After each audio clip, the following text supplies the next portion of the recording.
Yeah, and Luke's ass wings. Hey. Nope, you're not allowed to retort. Nope. Asshole.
Oh, Sai wasn't here to take the thumbnail down. Asshole. You can't see us. Hi, We're not here. welcome. Hello, everybody. You did so great, babe. Thanks. I didn't know how to do anything. Fuckwit. Appreciate It was great. It was perfect. And we're off to a great start. Welcome to Dice Dames and Dudes, everybody. This is how it goes around here. So if you were expecting something better, that's on you, really. At Well, this so point. much for that. So much for that tweet I put out. Like, oh my God, we're doing this 2 weeks in a row. Does this mean we're getting our shit together? Nope. You just flushed that down the drain. We can't look. We can't. Let's not start that rumor. We're getting our shit together, please. Still YouTube's #1 shit show. Woo! Lowered expectations. That's my favorite skit from Mad TV. Such a good. And every single Fucking time I'm great always stuff. like, yeah, that's about right. Like every fucking time. I wasn't even dating when they started that shit, and I was like, this is how I have mentioned this. Okay. Yeah, So, yeah. let's see how shit show we really are. How many of us have our character sheets open? Shay. I do. Shay has her character sheet I do. open. Yeah. For this one very specific instance. Did she fade out to anyone Let's else? see. Yes, For a second. totally just I Gone. wasn't talking as loudly. No, but like on every high note, No, it's like you faded into infinity. Sorry, Blue. It's like your microphone's like, nope, that's just out of my range. I'm not even gonna bother. That is dog hearing, and This we do is not the support same that. microphone, I'm pretty sure, that Leo Morcali uses for his shit. So don't tell me you can't handle this. Wow, Luke. What? Yes, feline. Yes, that is Thank very you. accurate. Thank you. That is We actually had a very moment. accurate. We had a moment where the three of us went, wait, is Luke gonna be here today? Because it is his birthday, and he did say he was with Jen, and we were like, did I he hired say something about that last week? Shit. I hired a little Chinese man from Ocean's 11 to come free you. Ah, No, well, thank you. He didn't show up, so I don't know what happened to him. I think he I accidentally neither sent him confirm back nor to China. deny Robbing his another bank. still alive. Yeah, Yeah. he ran out of air in that fake money cart that they had put him in with that little canister of air. horrible. Oh well. Poor Flying little guy. happens. The Flying Yen, I think was his name. Something like that. So, before we get into all of the things, I feel it Ooh, I I had a necessary. birthday shot of tequila earlier today. Nice. I feel it necessary Yeah, to scream, "Happy birthday, Luke! Happy birthday, Happy Luke. birthday, Luke. Happy birthday! Thank you. Luke is Thank old you. as fuck now!" Yes, that's right. That's right. I'm old. Super old. You're like Yeah. Not what? yet. 47 We got now? 10 years. The 40. Damn! I just Woodrow, turned can we 40 not put a today. date on that? Because he's only 2 years older than me. You can't start saying people are old, and then when I say something, go, that's too close to home. No. It's too close because you're like, what, 12? Yeah. So, like, shut up. No. Not quite. I'm sorry. 19. My bad. He's I fucking wish. Look, he is 14, and he is Southeast Asian, because I've seen him in that hat. Don't give it away. He does have that. In that hat. Says he's 24, so he can still drink. It's very convincing. Look, Woodrow, that picture of you in that hat is the best picture I've ever seen of you. Oh, well, it depends on which one. There's a lot of weird ones in my yard.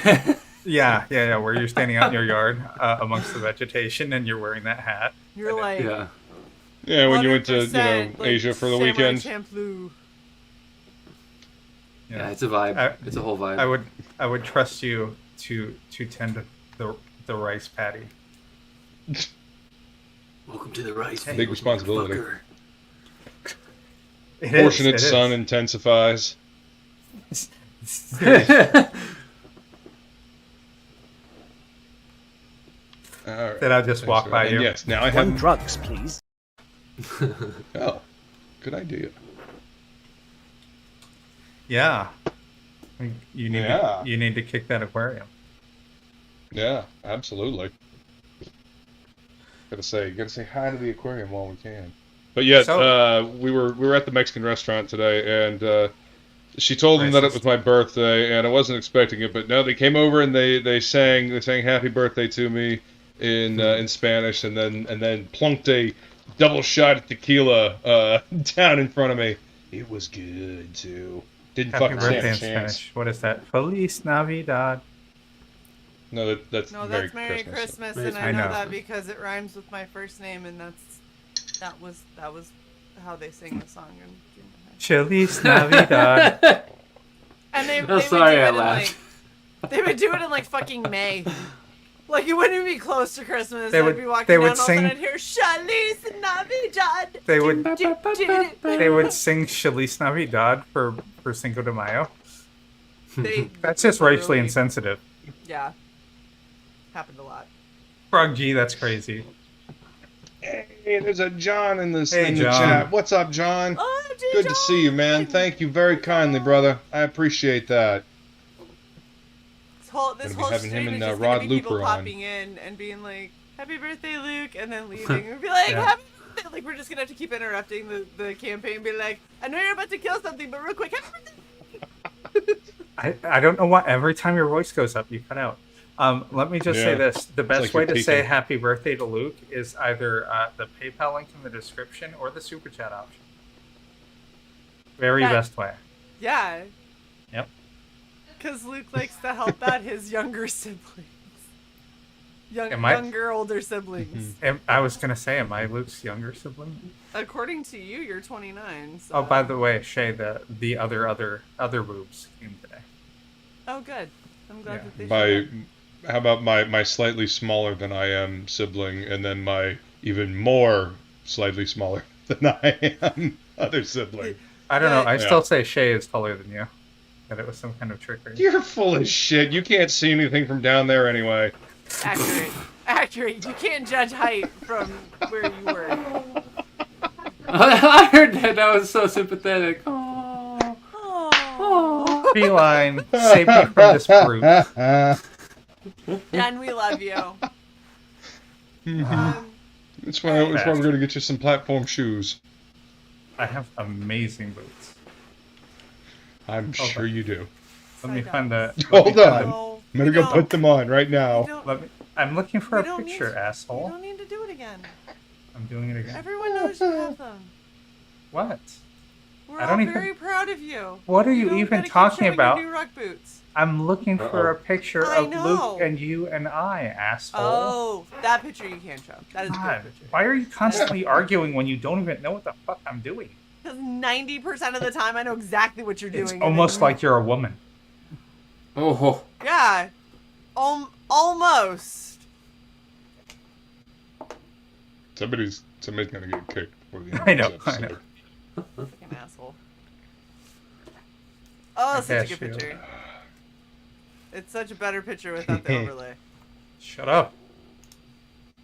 Although I was looking directly into the sun. Yeah, you Like, could I would like At least Notice- Luke has goggles. Yeah, exactly. I put I my look at- goggles on and Sai Look at hiding goggles in and Shay's Sai is in shadow. my shadow. I'm Exactly. the only one. That's exactly what I was going to say. I'm the smart one. I'm the one the farthest from the sun. Well, goggles. My You're eyes are also protected the from the sun. littlest one and are naturally farthest from the sun when the three of us are hanging out. My next 2 pair of glasses after that automatically tint in the sun, so Yeah. I'm good. Yeah. Shay So was way to giving go. the sun the cranky eye. Accurate. 60% of the time, it works every time. Sex Panther. It was a hot Oh, day by in the way, Florida, too. Holy please- shit. Oh my god. Please notice the shirt that Shay and I are wearing. Yeah. Yeah. Oh, I feel Those like those topicless shirts are one of a kind. Dude, mine was the Death Metal Hero crop. Yeah? Oh, yeah. Yeah. Which I feel may you should also get be that and one put of it a on kind for of- your birthday. Certain things on the store are no longer available. Like that one I don't know. It might have been a lot of different things I got Oh. to check. But the mugs, printful stuff. the color change mugs, it went from black to revealing my logo. They don't do those anymore. Had to take those off of my store. We have those too. Yeah. Shit. I might want to check them. Yeah. I don't know if it's just I mean- the one that I was ordering or what, or if they have a different one now. But yeah, I had to take that off of my store. Oh, I know what just you're because talking they about. didn't That fulfill them anymore. that changed with the hot water. Yeah. Mm-hmm. We had a bunch Yep. of members buy those when we first put them out, like in 1904. They're really cool. But they kind of they kind of They discontinued are them. gone.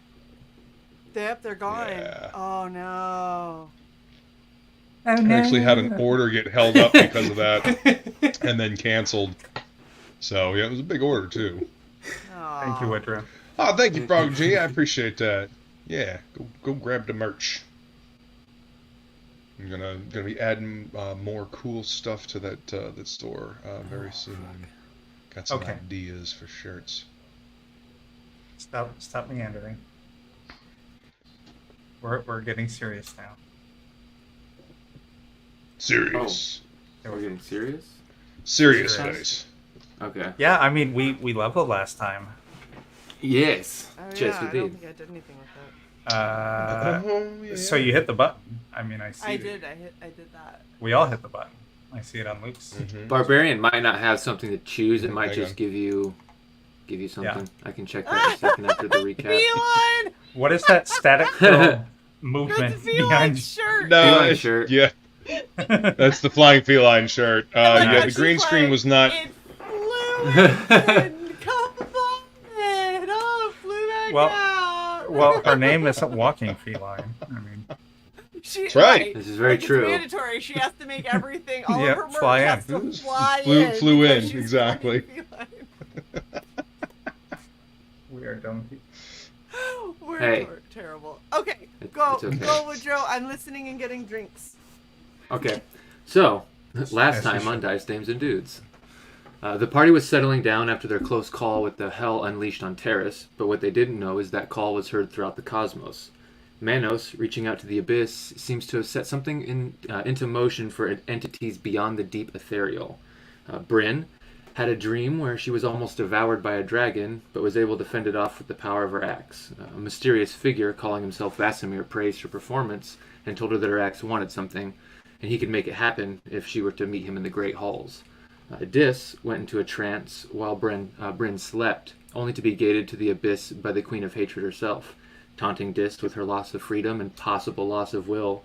After what felt like weeks for Dis, another voice answered. Zinzarina bestowed a boon onto Dis that allowed her to walk free in Lolth's realm for a short time, just enough time to enact Zinzarina's revenge on an old acolyte of hers. Kronos was enjoying the last few days he has with Suzaria before her wish runs out. She was excited to show him a gift she was working on, granting his aunts and their home tree some minor sentience. While they were enjoying a perfect meal, the ants went digging into the ship, and with a newfound intelligence and understanding, they discovered something strange and anomalous about the power source of Kronos' ship. But before any real investigation could be had, Bryn tore the base apart looking for Dis, who was moments away from a safe, if not dark, return from the abyss. And that's where we last left off. So you guys essentially were all still in the ship with Suzaria and Kirby arguing over what Dis's true name is, even though Dis is still kind of back from that whole encounter. And you guys essentially have another little bit under 2 days to do any sort of investigation or research or shopping or anything you want to get done before you go to try and retrieve whatever is, whatever state Kirby's body is in, if it's even there, although you assume it is. Yeah. Since my rapier has changed, I'm going to study it. Okay. Since it is now even more awake. Specifically, since I've been reading through this, cool update by the way, I had a question. Mm-hmm. Mind blank.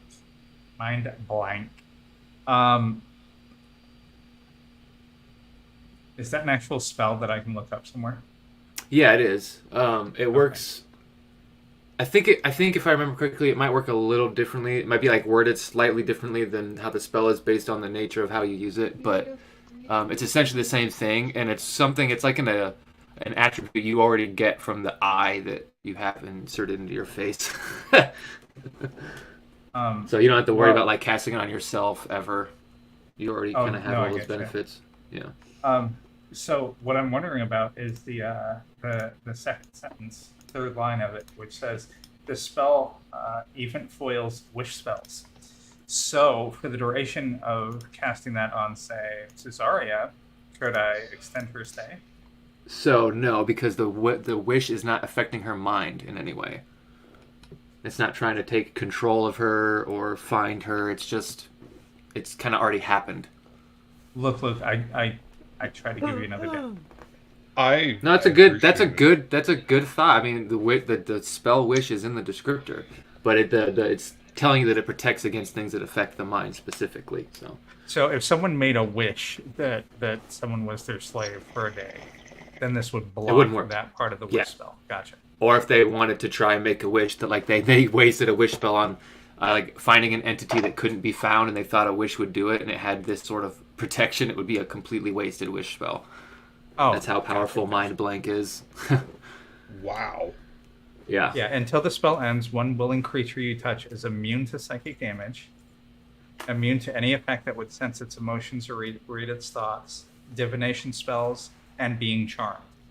Mm-hmm. The spell foils wish spells or effects of similar power used to affect the target's mind or to gain information about the target.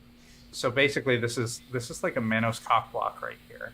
So I'm thinking it may prove useful in our final fight.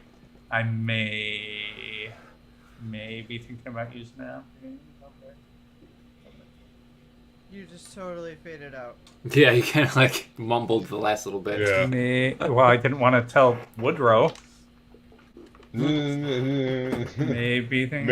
I'll burn a little bit. Oh yeah. You say that as if I didn't like give it. That's great. No, you don't know what it is. It's a secret. Gonna hide this from you, even though you've got to say that it can work. Yes, that'll work. No, but that was a good try with the wish spells too. Well, I'm occasionally a selfish assassin. So, but besides, you do find we've been dragging her man all over creation. So if I can give her an extra day with him, where we're not, leading him into mortal danger, why not? I appreciate that. I appreciate the noble effort. Yeah. Well, all right, I've earned my good points, so the cleric in me feels good now, and now I can move on to being a deranged. I've satisfied this weird desire to do something noble, and now I'm going back to wanting to kill everything. Then again, appreciate it. Then again, when you're a cleric to Zinzarina, it's a little. She's probably like, "What the fuck are you doing?" I don't approve. Well, you'll learn more about the whole story because that is something that if you look at your faith in her teachings, you definitely. She seems very jaded in the way she preaches, but it doesn't necessarily mean her clerics have to follow everything she does. It's more of a. Besides, you keep your allies close so that when you do decide to backstab them, it's that much more of a surprise. And that much easier. Yeah. Mm-hmm. You don't have to reach as far. Yeah, don't have to overexert yourself to stab them in the back. It's within easy reach. But makes sense. Totally makes sense. The rapier isn't the only one who got a new ability. The axe has a couple new abilities too. And if you look around for the hammer, you'll notice that the hammer is now just a mundane, like a maul. Essentially, it's just it is now just a maul. Did Axie face hugger the hammer and like suck out its magic? Not literally, but figuratively, yes. Oh, hey, Nick. Thank you. I appreciate that. Axie totally dominated the hammer, and yeah, we couldn't show it on screen. Hello, Nick. We could not show that part on screen, not for general audiences, and broke the hammer. Yeah, none of the weapon-on-weapon action going on there. So, gotta watch out for Sparks flew. It was. Mm-hmm. Some awful grinding going on. Yeah. What? It's just the face she's making. Why? So Kronos, one of the things that you and Suzari were sort of chatting about while you were having your dinner and spending this time, one of the things she was doing while she was here, before you guys crashed into here, was kind of spending some of her time studying Arcana, and specifically Gate Spell. She was trying to find a way to get herself home. But she wasn't sure if she had quite finished it, and then you guys showed up, and she kind of realized that maybe this is the time, like this is what the wish was granting her, and she took advantage of it. But she's essentially parting on all the knowledge and study of that spell that she's done to you, Kronos. So you have a way to work at the Gate Spell. It basically will take some work, but you might be able to either create a device or find a way to mimic that spell effect with the knowledge that she gives you.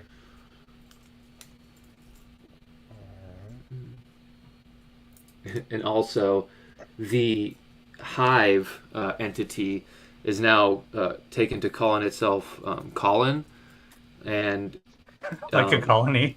Yeah, and then tells you that the tree needs a name. It wants a name, but it's not going to name itself, and the colony doesn't want to take that honor. It feels you and Suzari should probably give it a name. Okay. Aww. So, just something to be thinking about. Name your insect children. Well, they named themselves. They took on a name. Colin is what the colony is calling itself. Mm-hmm. Okay. And tree needs... Don't name it Treebeard. A name. Okay. We'll have to have to figure out what to name it. Needs to be something good. Oh, I got 4th level spells now. Hell yeah. I can't pick any of them, but I can upcast. That could be just as good with some spells. With a lot of them, actually. The only ones that I really see that it'll be good for is healing. Yeah, that's a good one.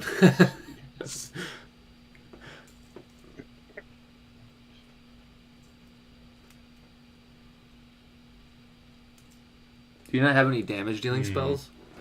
Oh yeah. I mean, you have cantrips, but do you have any spells that you can upcast that are damage dealing? Oh yeah, don't you have Guiding Bolt as a Lightning cleric? Bolt. Yeah, nice. Oh yeah, Lightning Bolt you can upcast. And 9d6 Lightning Bolt. We'll just round that up to 96. How about Fangborn? Name the tree. Ooh. Name the tree Fangorn. I like that. Jeez, why does my guiding bolt have a plus 15 to hit? Because it's a guiding bolt. Heat seeking. That's a lot of plus. That would be my guess. Let's see. You have 6 from your proficiency, right? Mm-hmm. And then you have 6 from your wisdom, I believe. Did your wisdom get bumped up to 22? Yes. Yeah, so you get plus 6 from that. That's 12. And then your rapier now gives you that plus 3 bonus to not only your attacks and your damage, but also your spell casting. Because it is now a focus. Wow. A clerical focus of Zinzarina. Whoa. Wow. That is awesome. Well, that kind of explains why all of my weapons are now... Well, my karambit, my bowcaster, and my thorn are all plus 16s. It's pretty awesome.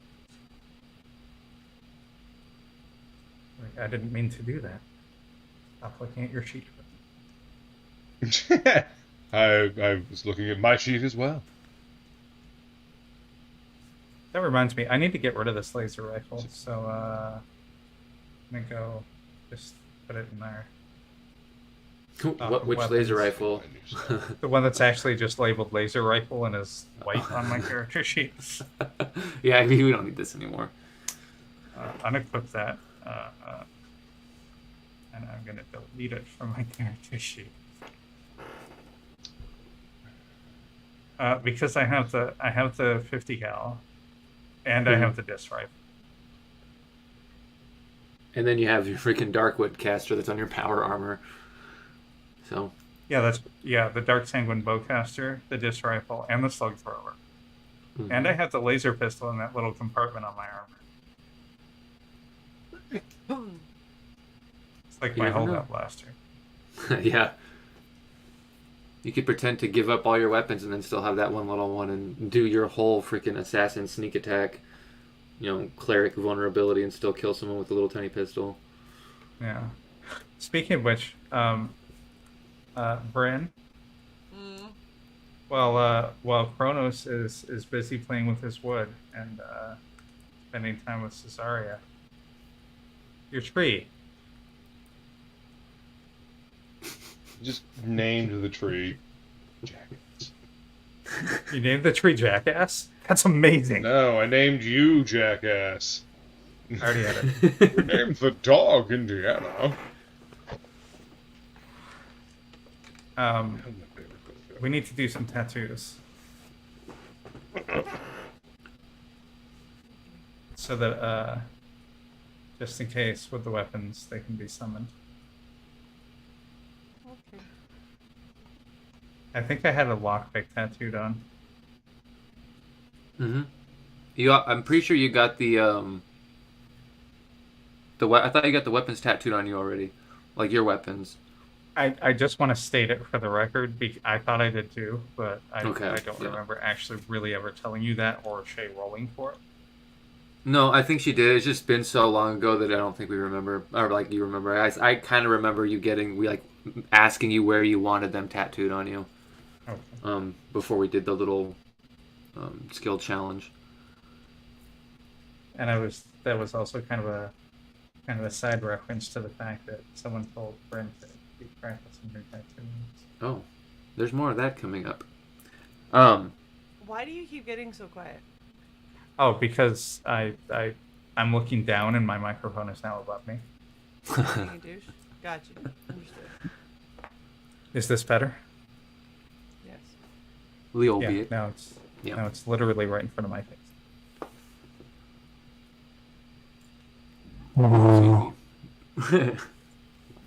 So sounded like furniture Kronos. rubbing across the floor. I stuck my mouth to my mic and made a noise. Uh-huh. Yeah, it sounds like a chair or something, like rubbing across the floor. Yeah. Hey. Go ahead, Woodrow, sorry. What were you going to say, Woodrow? Sorry. So is there any specific thing you wanted to do with the seat of your ship while you have time. Yeah, I was actually going to ask about that. The seed, the ants keep trying to get close enough to it to analyze it more, and they can't because it's too powerful and it keeps destroying them, right? Yeah, I'm gonna open Okay. the ship map real quick and then share it. But yeah, they're essentially trying to get to that center, like inside that center console. It's kind of where the power core is, where the seed is. And essentially, it looks like a diamond egg with like an impossibly bright light at the center of it. But you can see that it's got like these, it's like faceting that's sort of around it, holding it together. It seems like, or just decorative in some fashion. But it's got like alien design that you haven't really seen in any other culture on it before. That's how you kind of knew that it was Yeah. really old when you first found it, before it formed your ship.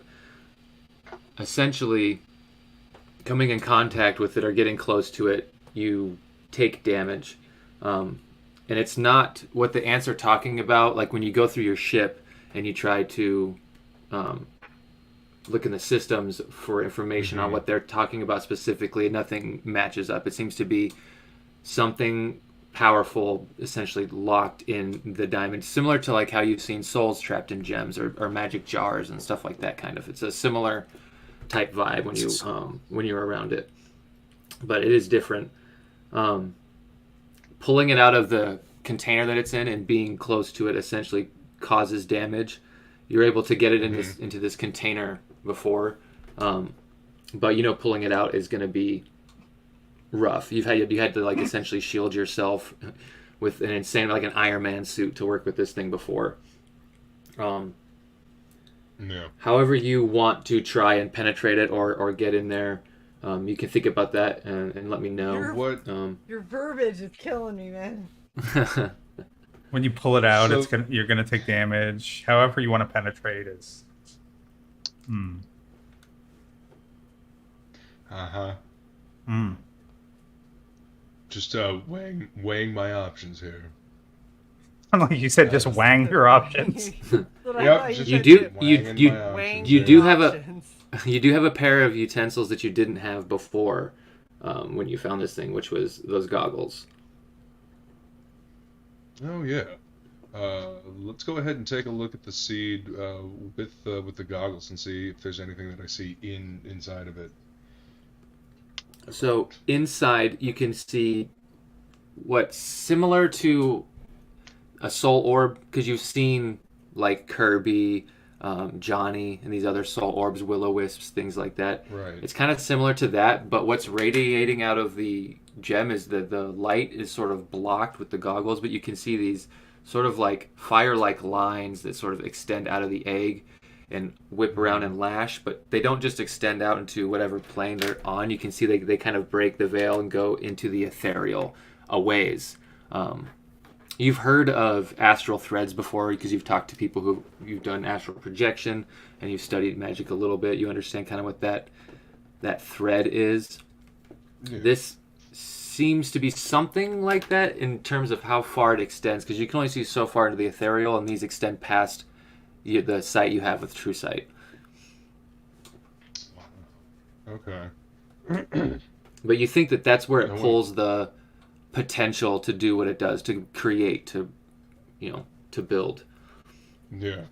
To power the whole fucking ship. All right. Wonder if it can lead, if it's just pulling from everywhere, or if it's pulling from specific power sources. Because I know where I found this fucking thing. But I definitely know that's not where, that was not its origin. It was brought there as well. So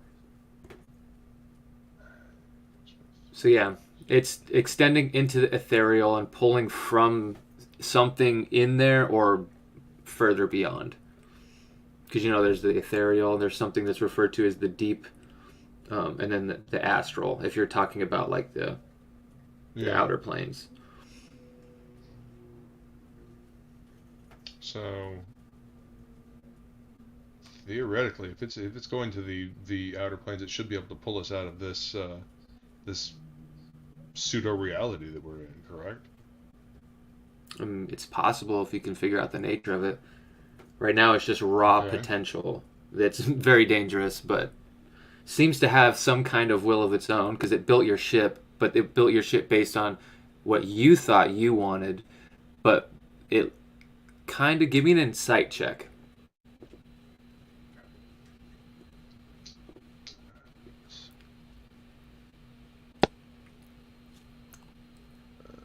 Dirty 20. Right? Dirty 20. Insight. No, 16 plus 14. Sorry, I was looking at Dirty. history. Dirty 30. 30.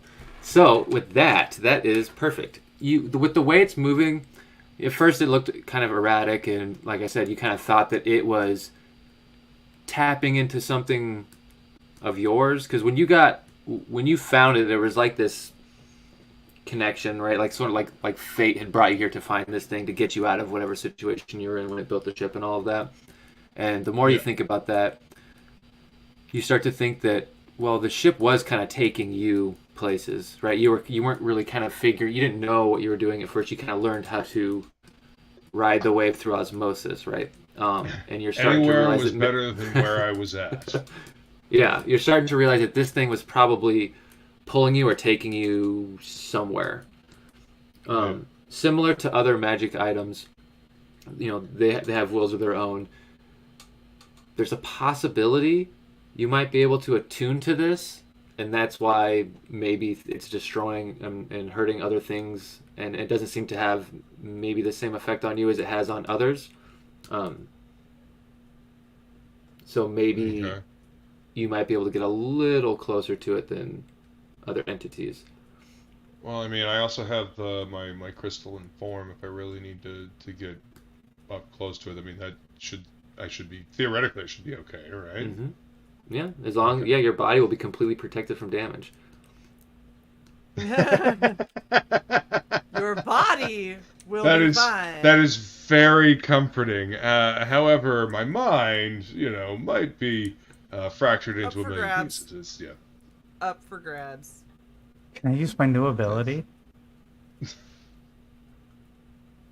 I can mind blank you so that you can't take psychic damage. You already can't take psychic damage with that crystalline form, and no damage whatsoever. Yeah. See, it's not just your body. I still say that you need to just swallow the fucking thing.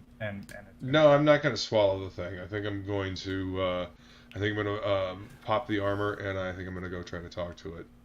By the way, your brain is part of your body. Mm-hmm. Yes, it's a very integral part of my body. Exactly. I try to use it every day. So your body will be fine.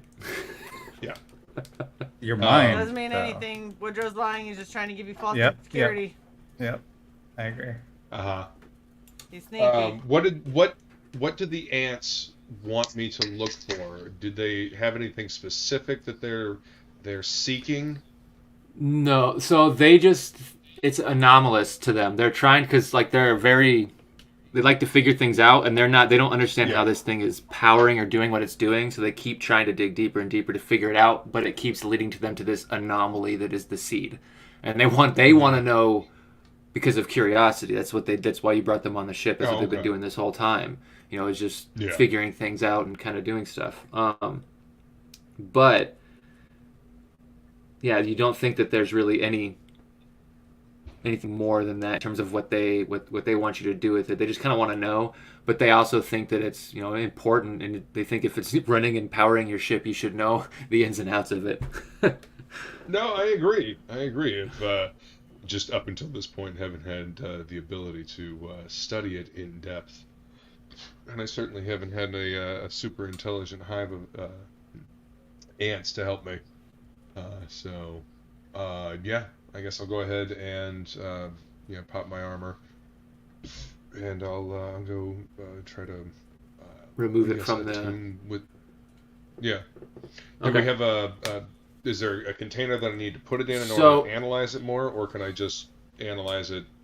Let me see. So you don't have to put it in a container to analyze it. It's technically already in that, but that doesn't penetrate what it doesn't get into the ethereal and the sort of esoteric nature of the seed.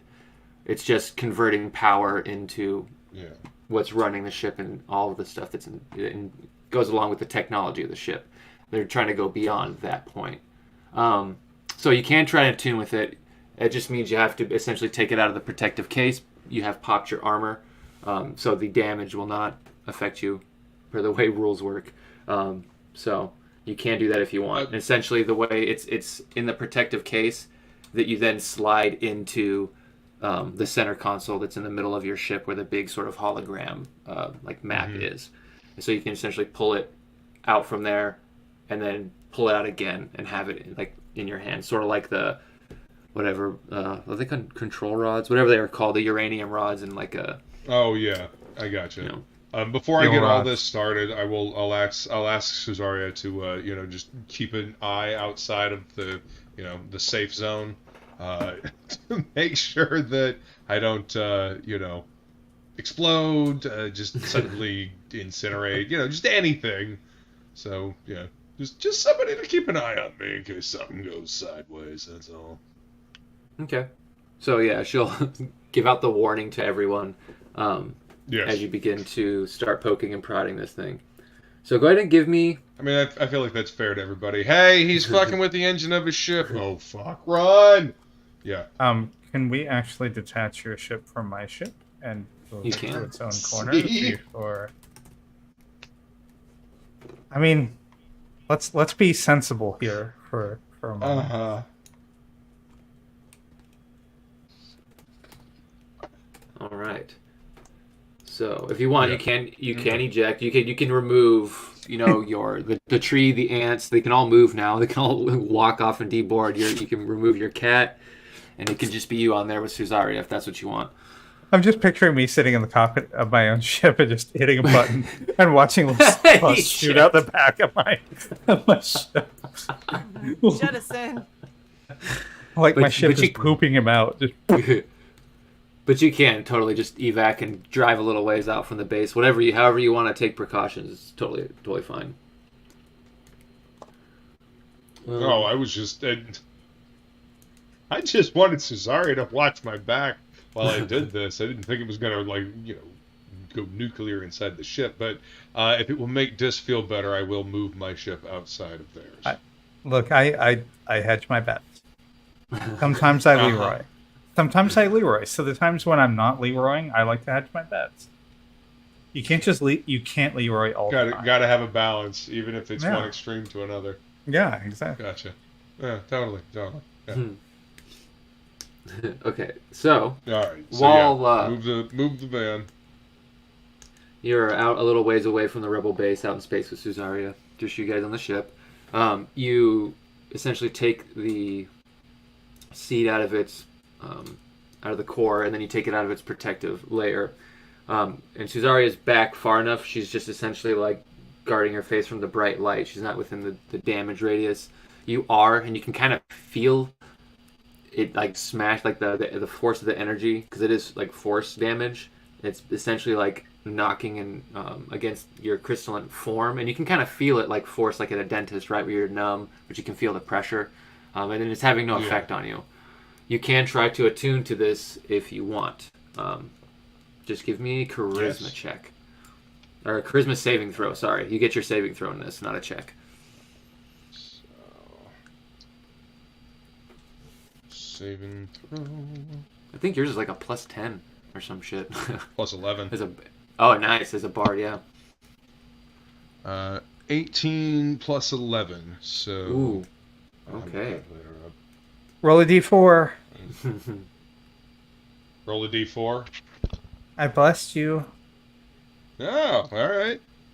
So Dis comes to kick you off the ship, but cast bless. Yeah. How long does it last? Bye. A minute. So it doesn't work. You don't gotta go home, but you can't stay here. So but here's some cab fare.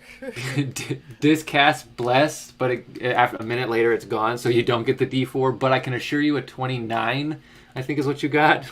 Yeah. Is high enough for the plus first. 11, 29. Yeah. So the first check, which is the most dangerous if you fail, because it plays with all the other DCs and does damage and all that, you're good. You make it. You do feel like the force is focused onto you. So the seed ejects no problem. And it's sort of, all those tendrils sort of lock in on you.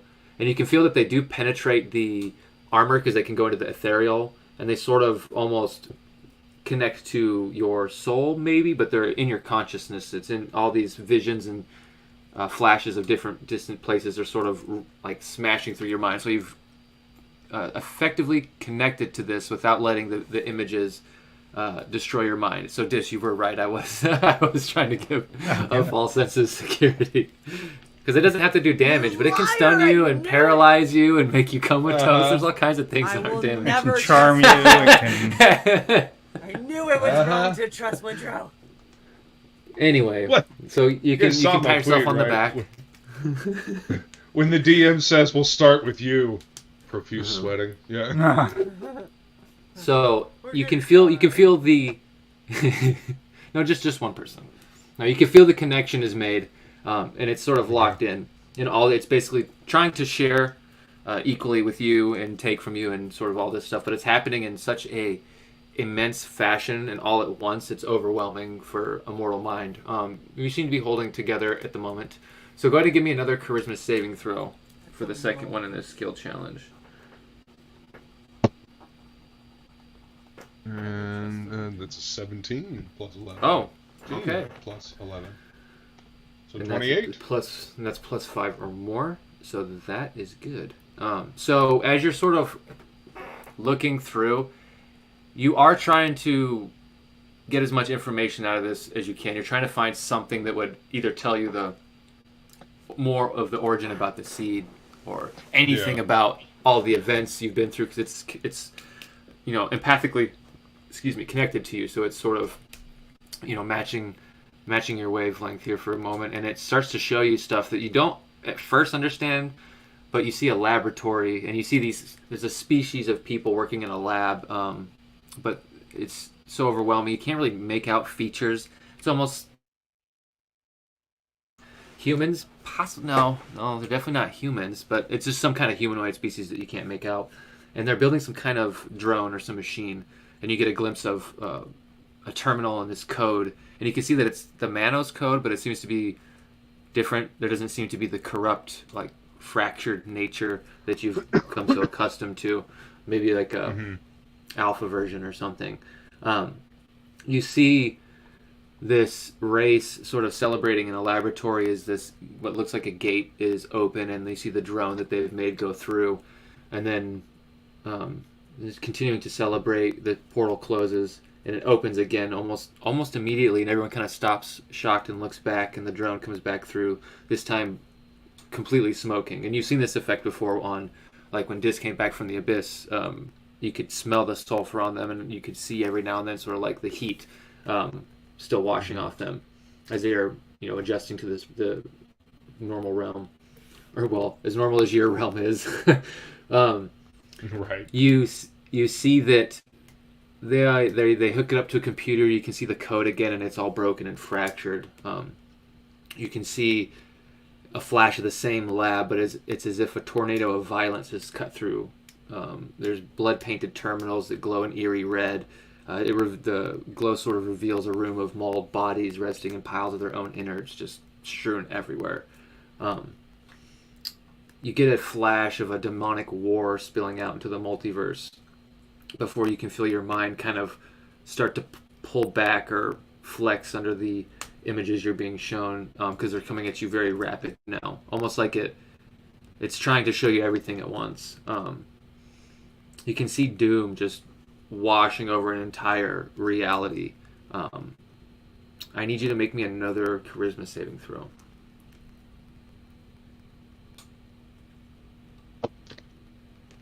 That one's a nat fucking 20. Nice. Okay. Cool. So 31. So you get everything from this. Good, so essentially you don't die. Yeah, you don't die, and you get No some head information that you're searching for. You hold You your do mind still together. suffer from anal seepage, though. Sorry. So you hold your mind together. Sitting on your you couch. You see all of the Fuck your couch. All of burn that couch in the airlock. You see the multiverse essentially cracking under the weight of demonic invasion. But then you go back sort of to that lab where Manos was made. You see one of those entities. You can kind of see detail on them now. They're definitely not human. It's just some kind of humanoid you've never seen before. And it's got its hands in front of its chest, sort of head down, clutching something that's hanging from around their neck. You can see light kind of start to come out from between the hands when that light grows to a blinding light, similar to what the seed kind of shows off. It's hard to see, but you can make out a figure standing tall with a bright light that radiates from where its head should be. You can kind of only see the shadowed under parts of its form from this light. It's holding a giant scythe, a tool used for reaping. You see him sort of this fluid swing of a scythe, knocking down a once vibrant but now spoiled fruit from a great tree. You can see the branches extend into eternity, and as the fruit falls to this being's feet, you can see that it shrivels up into a pit once again, ready to be planted. And then you're sort of ejected from the consciousness, from it like bombarding you, and you essentially, it's not wish, but what specific detail or what question would you like to ask the seed? And think about it, and think about how you word it and what you're looking for and where your intent is and everything, because that'll all kind of play into it. So if there's any detail you want to put into this, let me know. Take a moment. Think it through.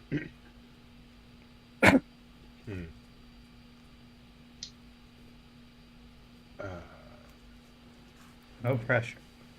The entire season's No riding pressure, on but don't fuck it up. But no. Right, yeah. It's fine. Just be very specific in your wording. Beeline if you want to fly in and whisper in his ear.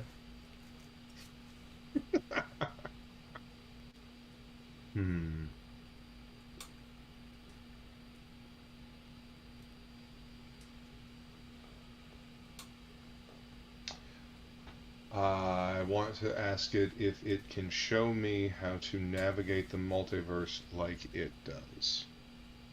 To manipulate the astral threads. Can it teach me to manipulate or read the astral threads?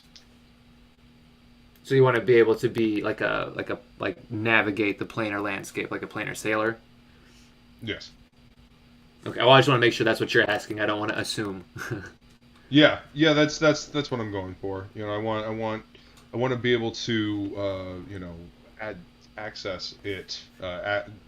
Do the same thing it does, kind of. You know, if it can teach me how to do it, or have an open line of communication so I can talk to it.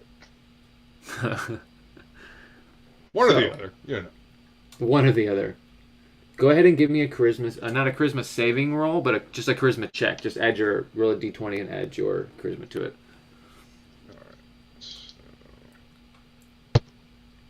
Alright. This is another fucking nat 20. Okay. So 25. Flying feline, come in there and rub your butt on his thigh. We need to. So. You're showing us your finger. That's literally what you just showed us, Luke. You're like holding your hand up to the camera and showing us your knuckles. I'm putting my dice back up on top of my... Oh, I thought you were trying to show us your die, and all we see is your meaty hand. No, I was setting my die back up here. Stop being I don't know if you guys can see this. Shit. There, that's better. That's better. The dice right up here. See? I don't know if you can see them. Yeah, see, there you go. We can. Now you can see them. Yep. They're all right up here. So yeah, with 25.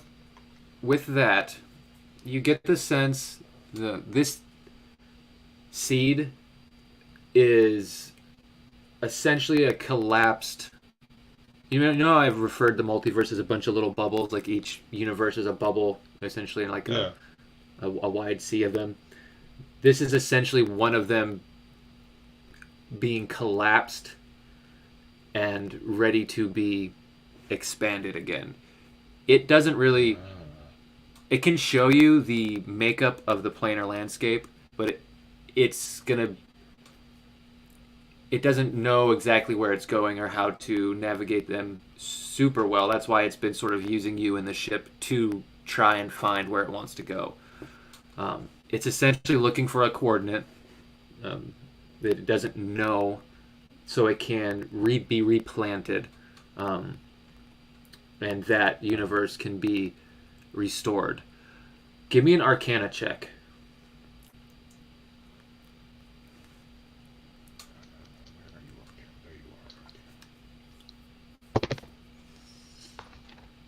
That is a 17 total. 13 17 plus total. 4. Okay. With the things you were shown and the questions you're asking it and the feelings you're getting from it, the images you were shown of the person with their hands clutched essentially was making a wish. They were casting a wish. And the way it took form is it just condensed that whole universe into this seed and let the like in the astral realm, while that eternal war sort of washed over the first multiverse. That's when essentially that whole battlefield of woe was created, and then the new multiverse was sowed. This seed essentially wants to be planted in the new multiverse. It's a collapsed universe from the previous creation, essentially. That's what it's telling you it is and what it wants. It can't 100% give you what you're seeking from it, but it can give you everything that it does in terms of how it navigates. It could show you how to navigate and traverse the planes without getting too lost. Because it can... there's times where you can traverse the planes and just instantly die, and it's essentially promising that won't happen, but it can't promise you'll always get where you're going, essentially. No, that's that works for me. And you are essentially attuned to it and have an empathic connection with it, but it's not a consciousness the same way that like a familiar is. It's a magical weapon, so it's more of like a construct with a will that's made by the wish spell and the astral entity that made it. So it's kind of it has a singular purpose, if that makes sense. Singular purpose to be recreated, to be replanted and reborn. Yeah, and it basically attached itself to you, didn't fully attune, but it was sort of using you just like a parasite fish, right? Just using you. You had the same sort of wants in a way. The enemy of my enemy is my friend, even though you guys weren't enemies or whatever, but kind of just tagging along. But now you have those all the seeds means that like stick to your pants, so that so they stick to things specifically so that you'll carry it to a new place before it falls off and plants itself. That's essentially what it's doing. You are the tweed pants of the universe, Kronos. Congratulations. And since that map didn't want to open and Photoshop kept crashing, I will at least open this. This one will open. I'm going to share this one. Yeah, I kept waiting. My finger was on the button. No, it was giving me a headache, so I stopped after 4 tries, but I got this one open. I think the map size might be too big for what my computer's running right now or something. So it's really fucking with like the Adobe programs. Ooh. All right, so... Bless you. I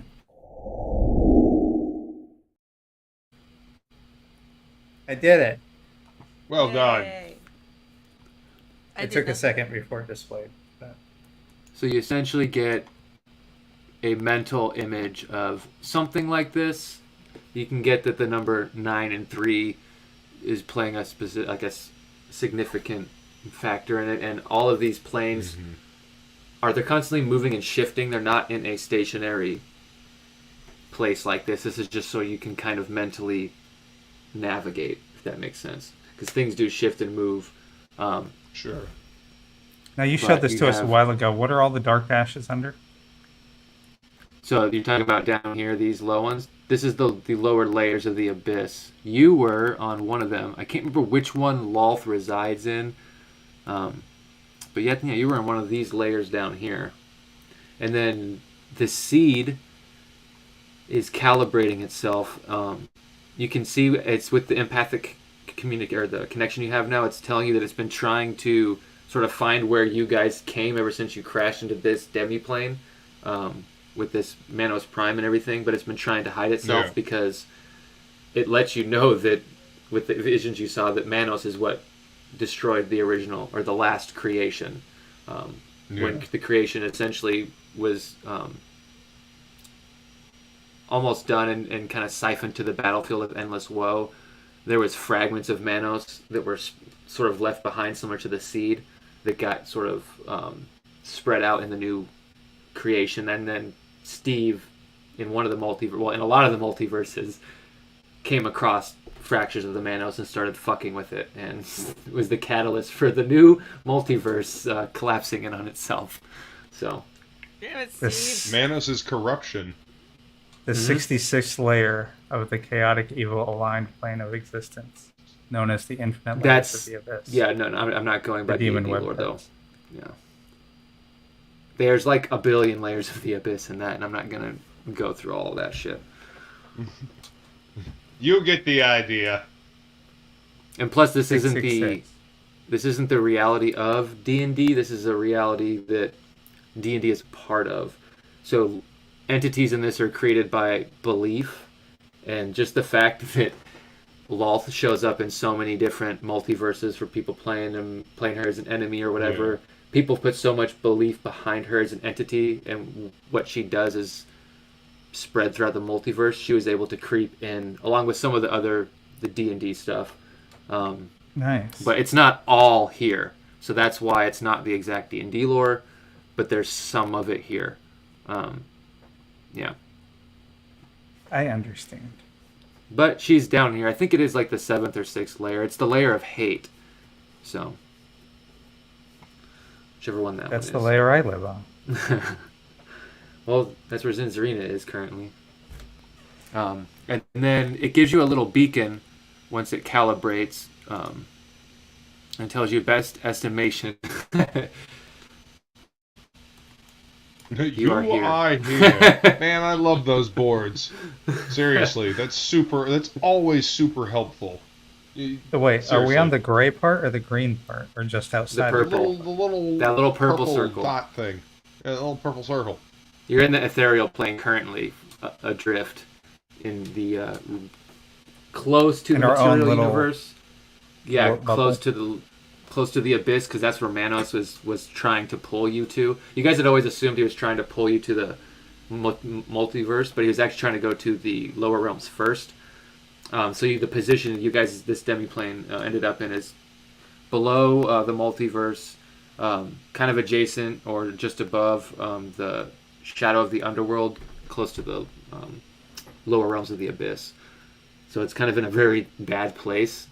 So when we go through that super fast drive that puts us into a different dimension, where is that putting us? That's actually the ethereal. It's in the game. The people thought it was like the Fey realm and the Shadow realm and all that stuff, and your belief could sort of take you there if that's what you believed you were going, but it penetrates into the ethereal because that goes everywhere. And you can get lost doing that, but that's where it goes first. And all the colors that you see, how I remember I described like a bunch of bright, like rainbow-like colors flashing across. It sort of looks like a rainbow bridge or whatever.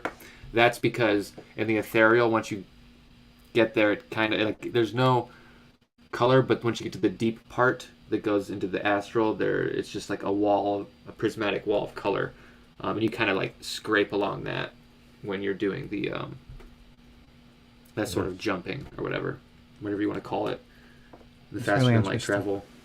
But yeah, so now you guys have a map of where you are on the planes. You can kind of start to figure that out. Mm-hmm. And then Kronos, give me a overall religion check, and with advantage because Suzari is here and with you during this. Alright. and she might have some knowledge on the druidic side. Let's see.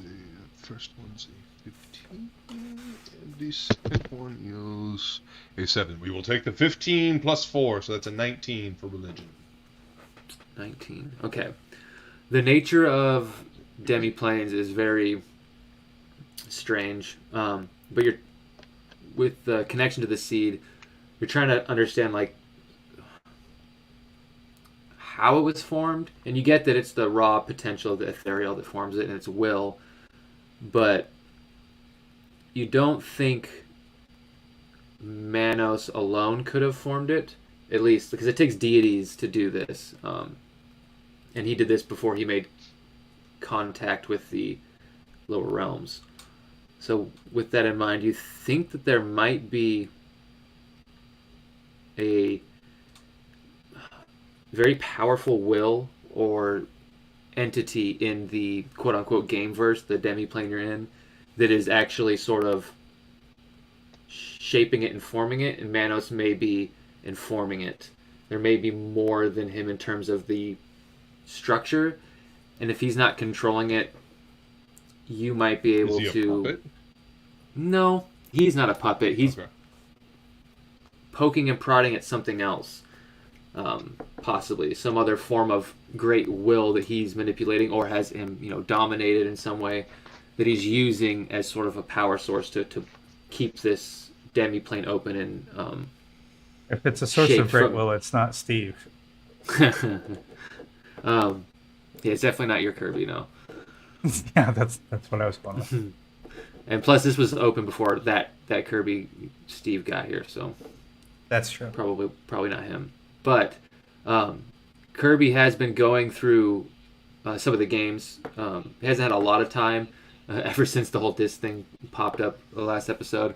But he did say, and you do know from the stuff that you've done in this world that you're in right now, that the Elder Brain is a giant psychic hive network that's sort of malicious in nature, and is a big source of psychic energy. That's one option, or maybe there's something else hiding in the other games. You don't know if killing it might be the best thing, although that might be. You don't know. But maybe convincing Is that the big it, brain we saw that time? that could be it. So the That other is brain it. was a That's psychic what? the Elder Brain is a psychic. It's like the Mind Flayer's hive mind. It's just a giant Psychic hive brain mind. essentially that dominates its will on other entities. Yeah, and that's the thing we saw in the tank with the cloud around That's it or whatever. and all part the of it. Yeah, brains. that's a piece of Part it of it. that was sent here. Yeah. Oh fuck. There's also the piece that you haven't. I don't remember if you went to see it or not. I think you may have. But on Rishana, there's another segment of the brain that was growing there that was infected with the virus, and all the drow that were connected to it went through a sickness. Some of them died, but most of them, or the ones that didn't die, were changed. Yeah, the mushroom people. Hmm. Well, not the mushroom people, but Kombucha mushroom people. there's real fungal people. You don't want to get confused with them. Now we remember the salad shooters. Yeah. But so they that helped us in the could, siege. that could also be another source of it. It could be a combined effort of all the beings in the gameverse that were sort of given maybe a jolt of psychic sentience that popped all this into existence and stabilized it. So it could be the beliefs of everyone in the realm that are holding it together. It could be, like I said, Manos sort of domineering some other entity. But that's something that you'll want to sort of start to think about and research over time. Right. Perry could help you with this as well, with his sort of esoteric knowledge. But that's something to just put in your notes for future reference. Yeah, Okay. since we So have it could be 2 the days to go. collective psychic energy of all the NPCs with a spark. Just Yes, to figure that's out right. what's sort of controlling the will of this demiplane. Because it could be Manos, like, controlling something. You don't think it's him, because he was a construct when he was first here. So it takes, like, will.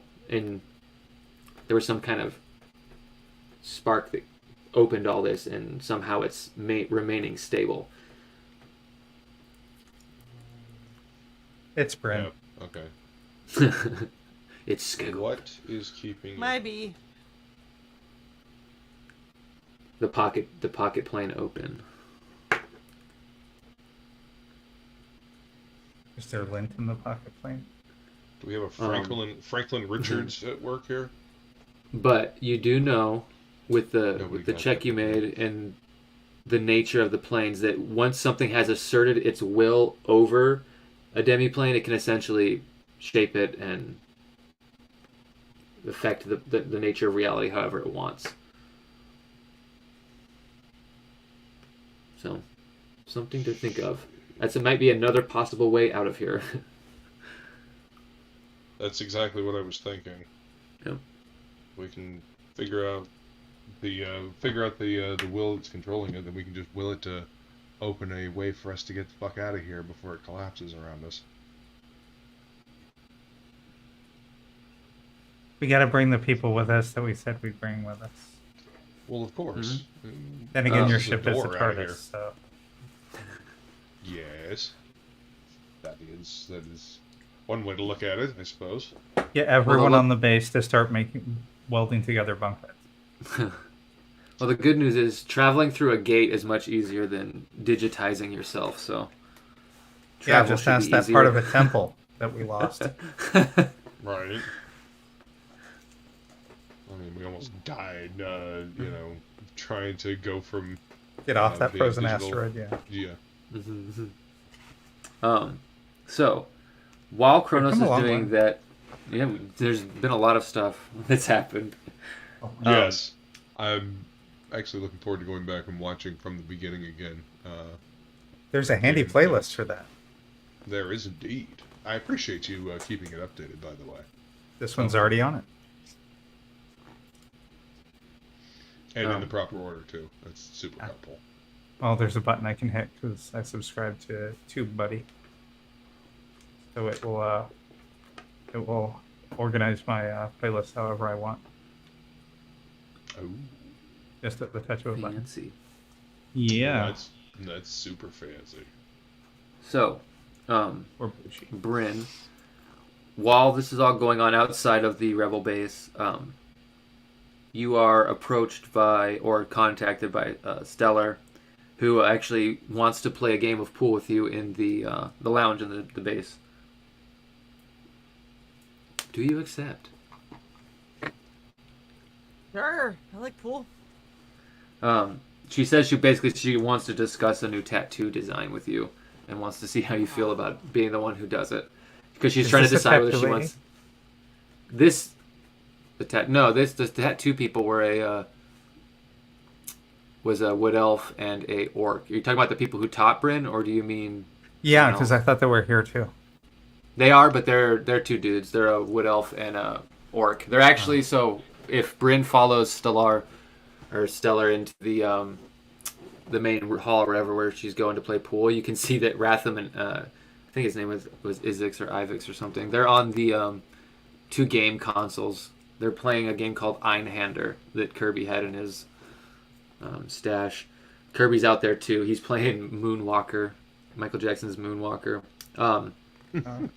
He's a slime. This is the chick who basically commands the Sky Talon Air Force of the Barbarians, or at least it was. The tribes have sort of fallen apart since everything's happened. She's telling you this idea she has for a tattoo as you guys start to rack up a game of pool. And you can see one of her tattoos. She has a full sleeve on one arm that is sort of weapons of war. It goes from the bottom Stone Age and then Iron Age all the way up and to aerospace stuff, and you can see ships going up and breaking sort of the atmosphere and going into space up at the top on where her shoulder is and across on the back. And then her other arm is just constellations, barbarian constellations that they worship and used for navigation, that kind of goes up the back, and on her back is sort of empty space in between, and she wants you to put a constellation of a Valkyrie, like a battle Valkyrie, on her back that sort of connects her two sleeves. and she just wants to know how you feel about doing that. And as she's racking up, she asks if you'd like to break.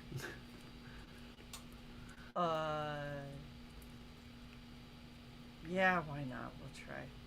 So you can rage, We'll try. and you can Good. either use I'm gonna need that. you can use sleight of hand or athletics. And if you rage, you can do it with advantage. We'll do athletics, because that's definitely the better for me. Oh my gosh, I'm signed out, so it's not gonna let me roll. Oh, Hold on. I hand Bryn a pouch with 5K in it. Kiss her cheek and tell her good luck. You know what? Fuck it. We're gonna. And this we're is gonna essentially try just my regular best and do it. 8-ball where you're trying to get, your stripes or your solids in first. All right. Just place.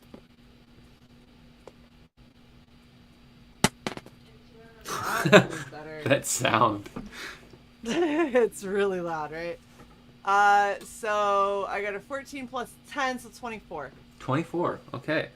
It's a pretty solid break. Do you want to be stripes or solids? Just for shits and gigs. Stripes. Stripes? Okay. So I'm going to roll some dice. You get a higher number. Let's see. And she gets this.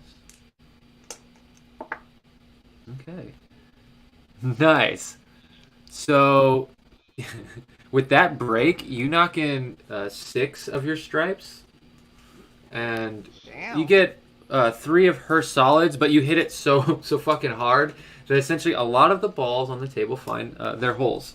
So you have a very high lead, and she sort of looks over like, oh, it's gonna be that kind of game, is it? And you can see she starts like putting chalk on the full stick, and she's gonna attempt to do the same thing.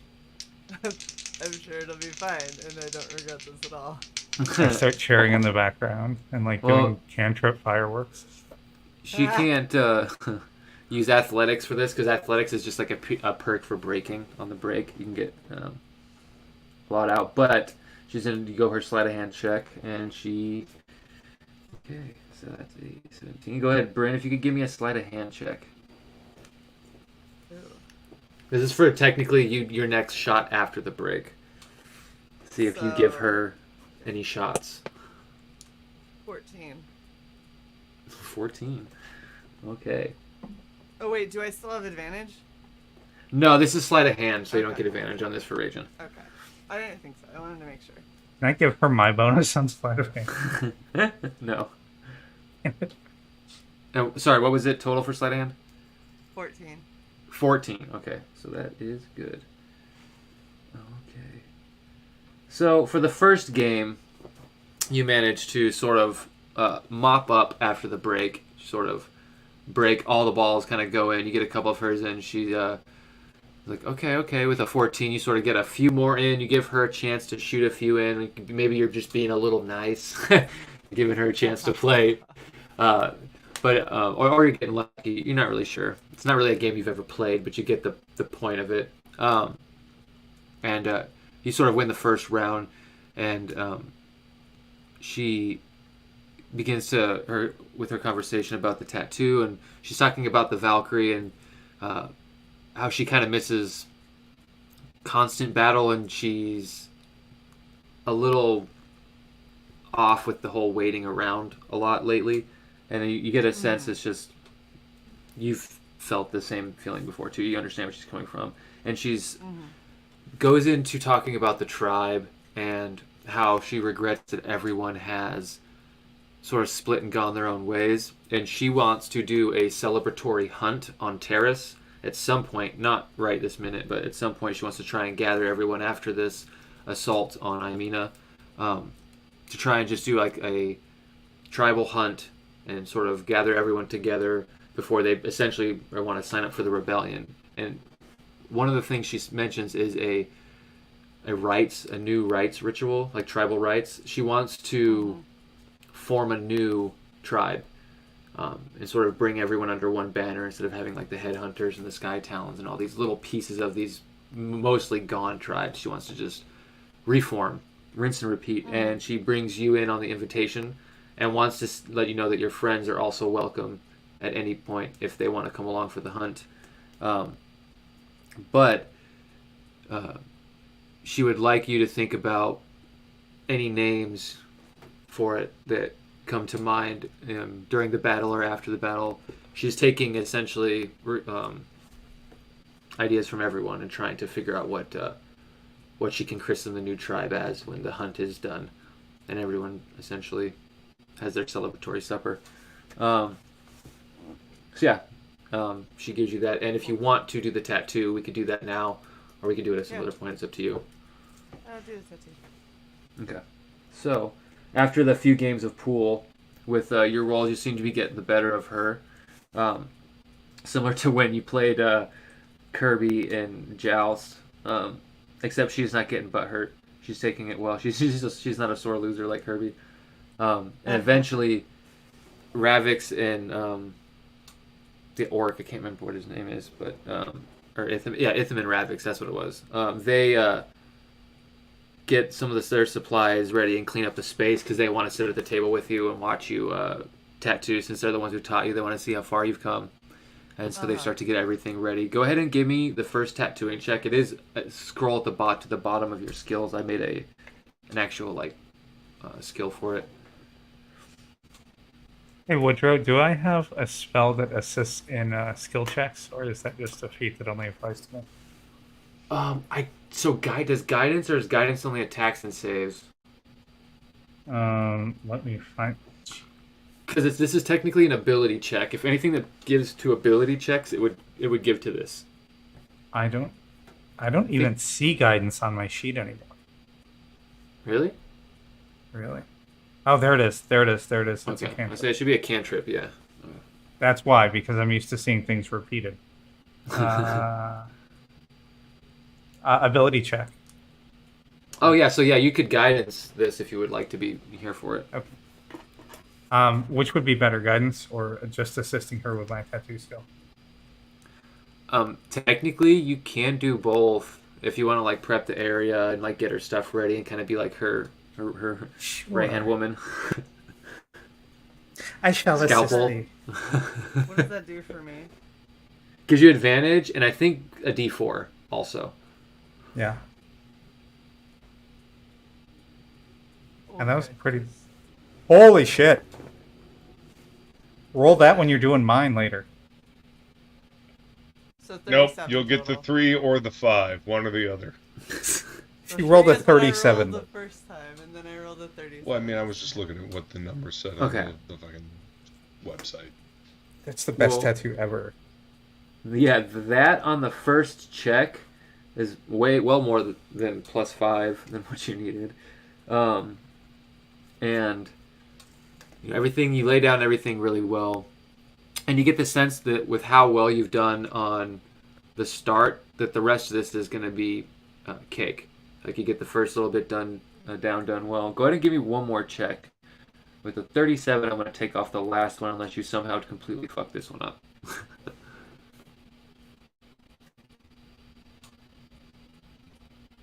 32. 32, good. Okay. So, with a 37 and a 32, about almost the time of a long rest, 8 hours kind of goes by.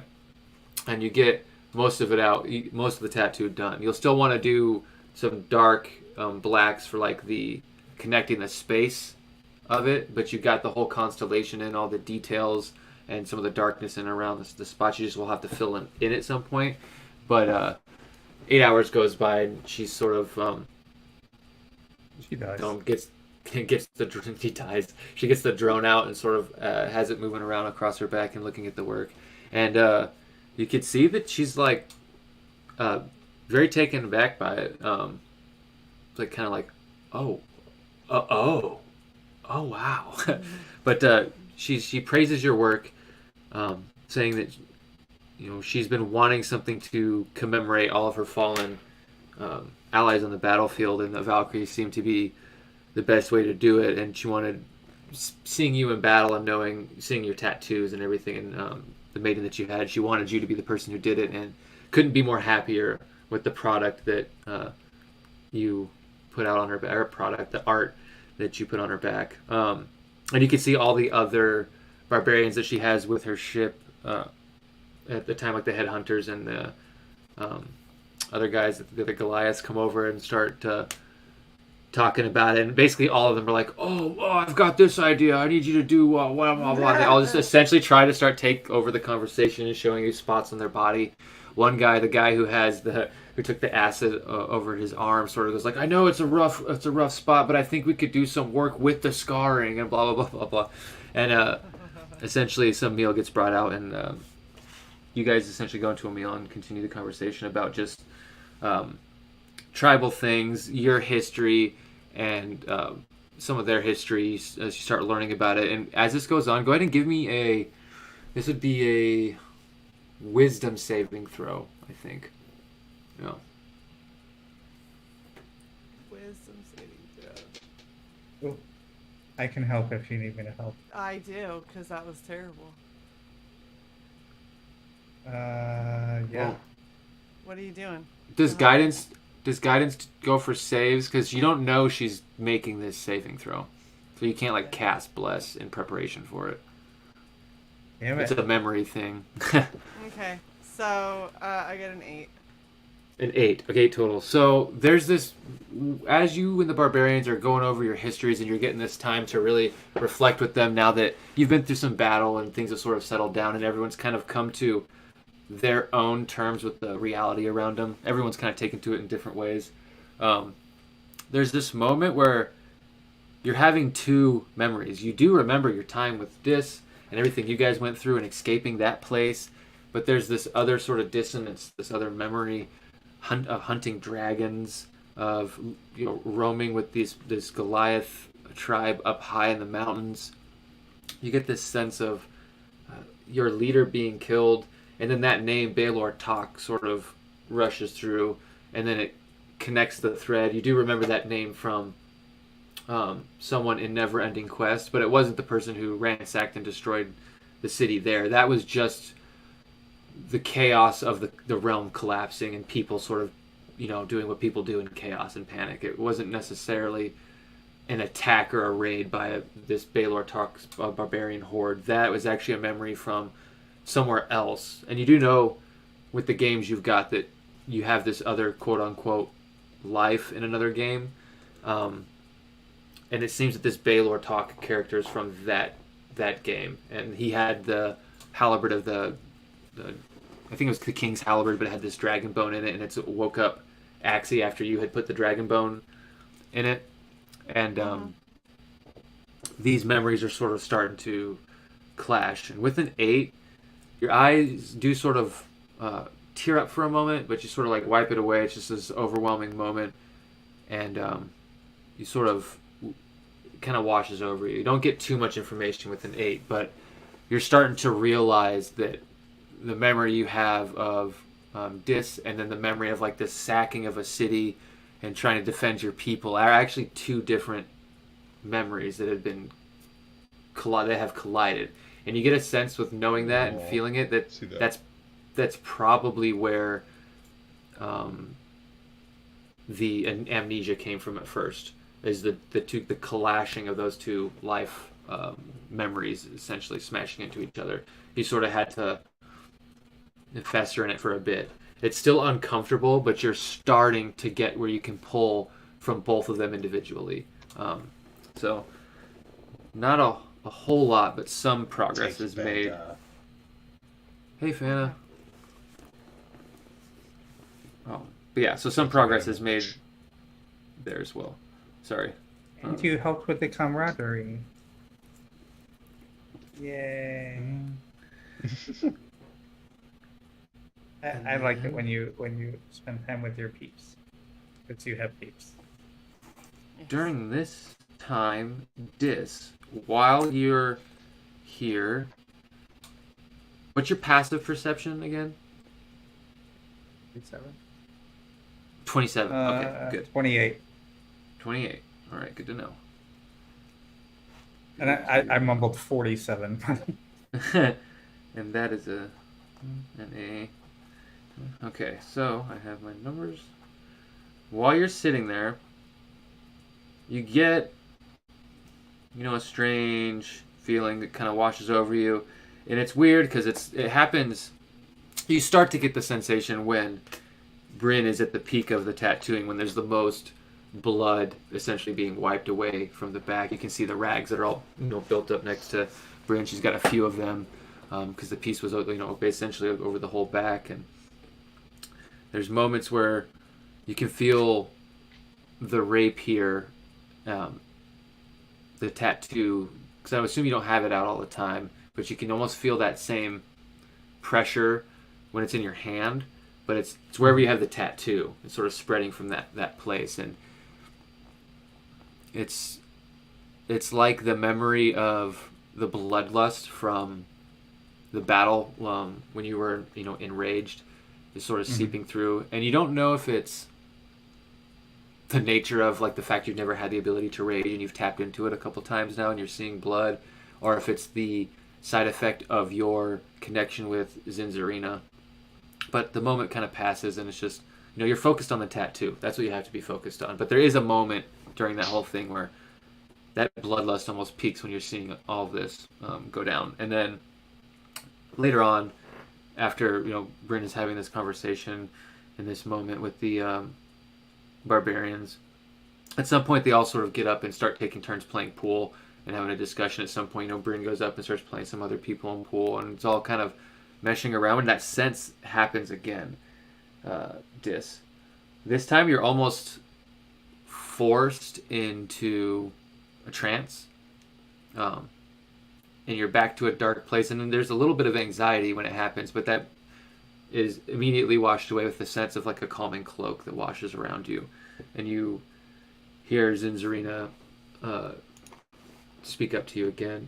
Oh shit! Hold on, is my Google needs to load? It's just as I clicked. Oh shit! Yeah, I clicked back to a tab and everything's white. It needs to load. Okay, she says. Sorry, you were the last one on my redial list.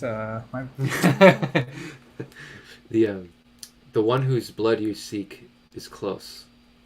The blood blood pumping through his veins has one purpose: to hurt you. I hope your fate is not the same as mine, but others will let you down, or others will weigh you down. There's no getting past that truth. Can you deal with it? Now that's a different question altogether. Now go. The ones you love are in danger. I can sense his bloodlust, but I am not omnipotent to followers of others. And the trance essentially just ends, and you're back at the table with the barbarians. You can see Bryn's over at the pool table, just sort of playing a game of pool again with Stellar. Oh, I think shit. Yeah, just talking more shit.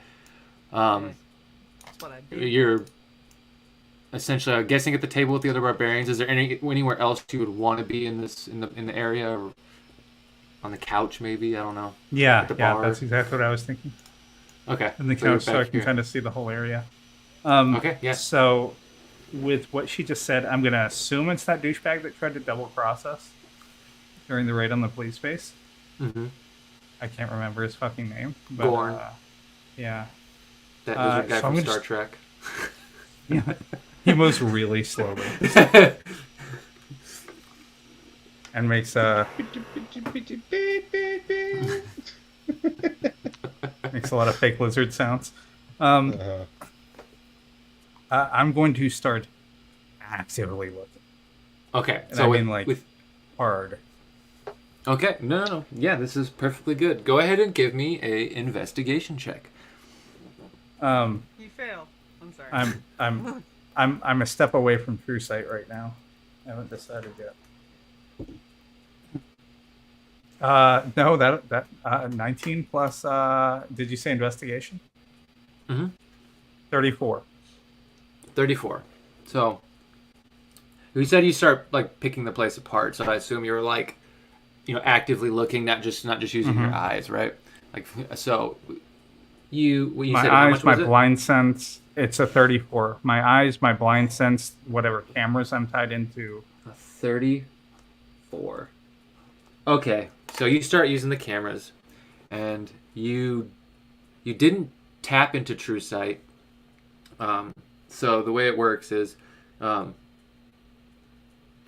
ahead roll me one more die and tell me if it's lower or higher than what you rolled. I mean, I rolled a fucking 19, so I don't think I'll be rolling higher. Oh, just want You to... get a 20. 14, so lower. Well, so yeah. How much is the total? 14 plus 15. Whoa, wait. 29. Investigation? Yeah, 14 plus 15, so 29. 29. Okay. So, with that, you're going around, and you do know this person is a assassin like you. So you're getting the sense that if they're here, you're probably going to want the true sight because they have. Then I'll use it. That. Yeah. Okay. So go ahead. You can roll again, and this time you won't have to do it with disadvantage. And this one can be perception or investigate. You kind of already investigated. If you want to use perception, you can. Oh, good. That gives me a higher plus. Can I pump my own thing with guidance?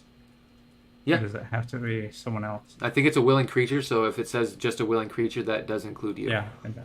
Yep. You can be willing. Yep. Yes, you can. I consent to Rarely, myself. Sometimes you are. 17 plus a D4.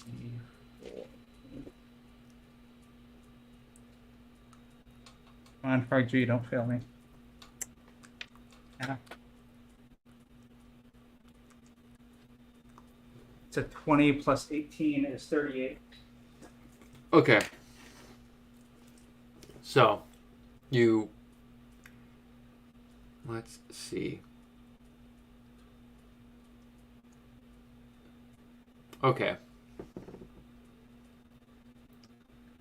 I need you to roll me a percentage die and tell me what you get on it. You do have some. Oh, you got the sheet if you don't, so you can't roll percentage. 21. 21. 21%. Okay, so then you do this first. Okay, so with that and with the 21, because there was two technically options of things for you to find, you found the one of the threats first. As you're looking around, you scope out first, and without true sight, you don't see. I mean, your blood starts to just boil. You're thinking like, there's no one can get the jump on me, and you know you have the alert feat, right? So they can't actually surprise you in terms of the mechanically, but they can still quote unquote get the jump on you. And you're thinking, yeah, they can shock you, mildly surprised. You're mildly surprised. That was stunning. I'm mildly surprised and disappointed. They can't surprise me or gain advantage on attack rolls as a result of being unseen. Oh, okay, so you're just mildly disappointed. Yeah, surprise is a technically a condition that allows assassins to assassinate, so it guards against that. But as you're looking, you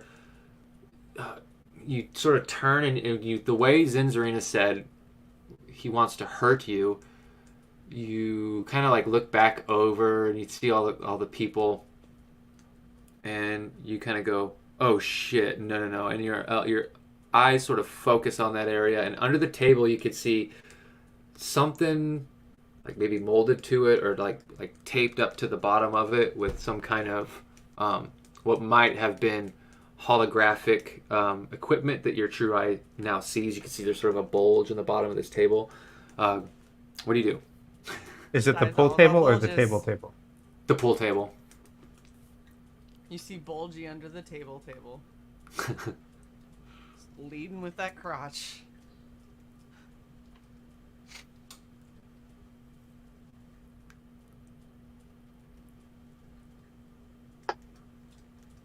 How big is the pool table?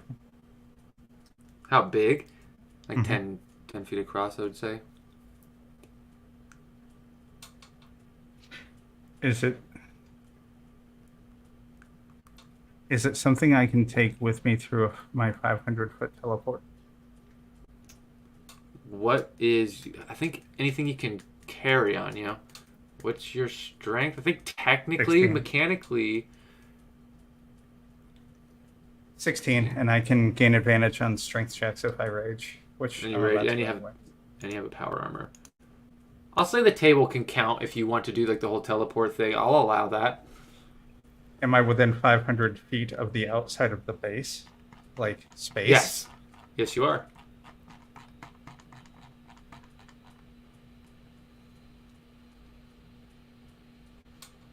This is an interesting route, but I like what you're doing. Bonus action, my 90-foot move to put me in direct contact with the table. Okay. And my movement is going to be the 500-foot.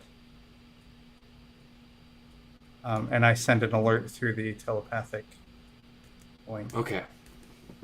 So this pool table, as Bryn and Stella are playing a game of pool, Dis just jumps up, puts their hands out on the table, sends out the message through the Neuralink, and just disappears with the table out in space, correct?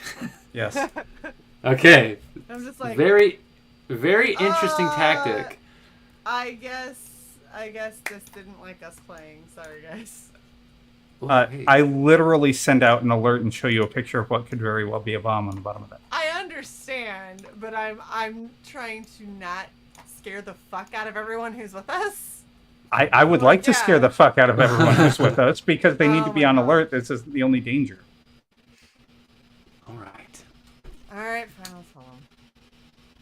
So he's concentrating on this, which is greater, so it's good. You are out in space, and you used your 90-foot bonus action to get to the table, your movement. You still have an action on your turn. My action is going to be... Go ahead. As you do that and disappear, there is a reaction that is taken. And I'm going to need you to make me a charisma saving throw. Yay. I think it's hilarious that charisma is one of my highest stats, but I don't have proficiency on the saving throws for it. Well, that's because it's your class. 16 plus 6, 22. Your face, man. Your face. My face is 22? gorgeous. Yes. I have a 20 charisma, asshole. 22 is good. But your face is your drow. Wait, hold on. Wow. Stop the stream. Hold on.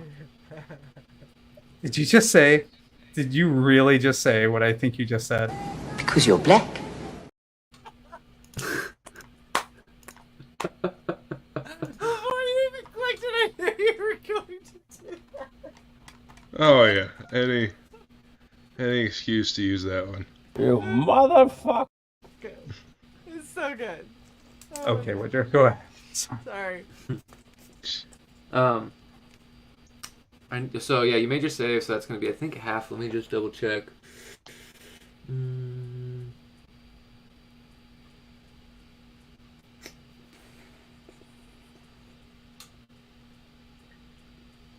Wow, okay. So, as you teleport out to space with this table, it does immediately go off. It was a bomb, you're correct. And you just witnessed one of these grenades not too long ago on your ship from one of these agents of sin. This sort of sulfuric portal opens around you, and as it expands, you smell sulfur, and you can see this chaotic landscape around you with this like twisting dark energy. But with your save and your successful charisma save, you're not physically teleported to that plane, so you only get a brunt of the damage. And you looked at the bulge under the table was pretty big. It looked like it had been a bundle of grenades. So it's slightly stronger. Let's see, I need to do math real quick. Dude, this is why I keep a calculator. Yeah, well, I was like, I can use the digital dice, but every time I fucking touch D&D Beyond, my fucking computer melts.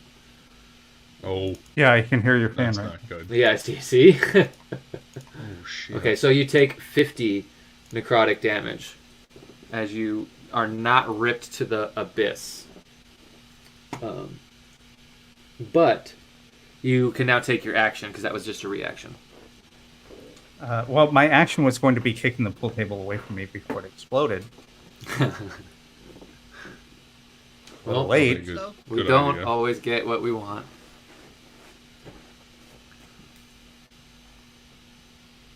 Now, when you decide what your action is, I will need initiative after that.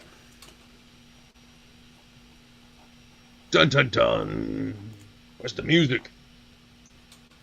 Oh. I got it. A girl from Ipanema goes calling. Oh shit. Nice. Ipanema is tight. I love that song.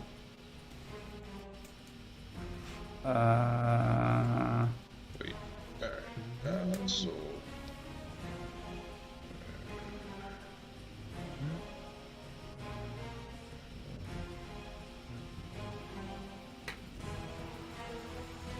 Damn it, I need to be within 30 feet for that. Okay. I guess I'll just... I forgot to roll for him? What? So If 26 for initiative. If I cast my True Sight ends, correct? If you cast a concentration spell, True Sight ends. Oh, okay. Then I'm fine.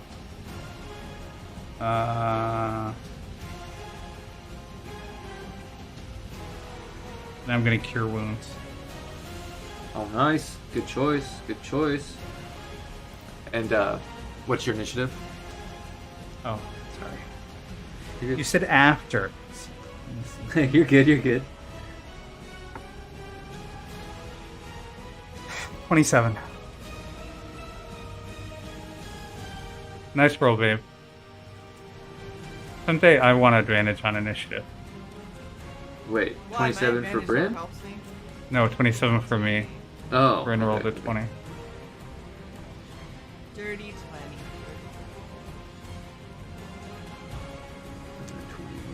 Oh, nice. Nice. Alright. So yeah, you got the alert. Kronos has just teleported away. That the douchebag is back, essentially. That tried to assault you guys on that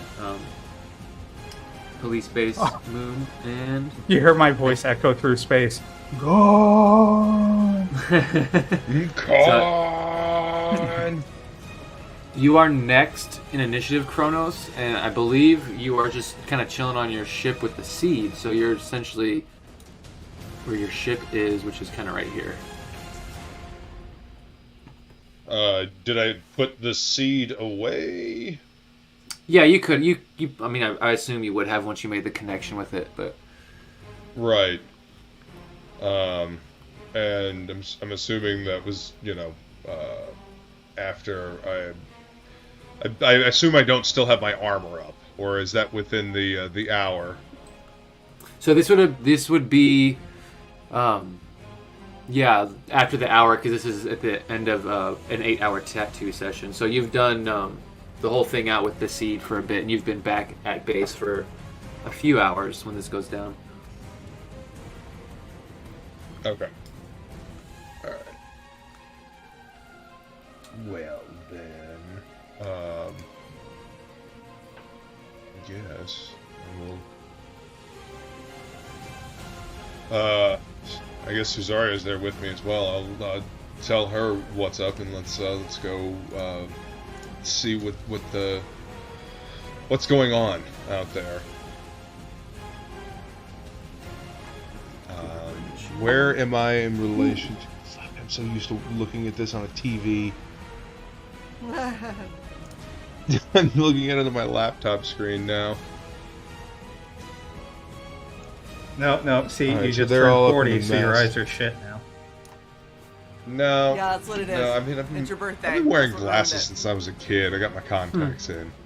I'm used to not having, Your contacts having don't the work good anymore. You're eyesight. 40. Yep. You need thicker contact. Hey, what? I need to What'd you lay say off. again? I need to lay off because in 2 years I'm gonna get this back tenfold. It's gonna be horrible. That's really are. I'm gonna right. cry. Luke will make me cry. Luke makes everyone cry. What can I say, tearjerker? So I guess how many hostiles? I thought this was friendly territory. What are we looking at? Are you stoned? This is friendly territory. All you see is friends. You don't know where the threat is. Dis just said bad people are here, that Gorn's here, and that they teleported out and kicked the bomb away or something. Okay. Then You can get more information on your turn if you want, as you're like speaking. Yeah, I'll walk into the bar area and just kind of look around. I'll use the goggles, see if I see anybody Just to remind hiding everyone. anywhere. Yes, bleeding is always a free action.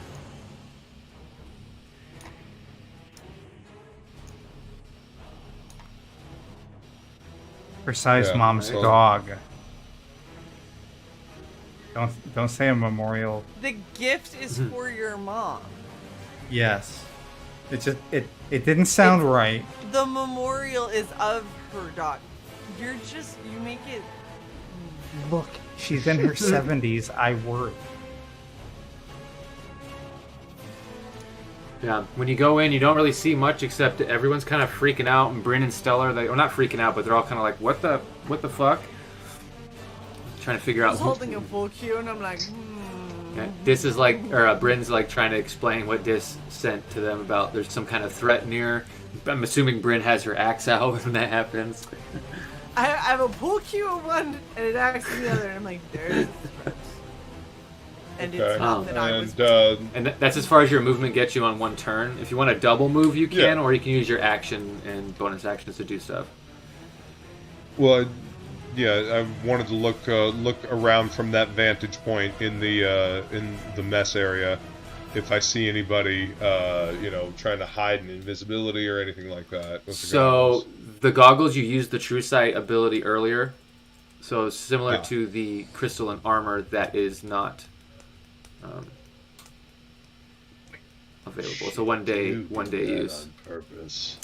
No, You I would sneaky I would never drain a party's resources before attacking them with an assassin. Okay, I see how you are. Fine. Hey, look, not everything can be a cakewalk.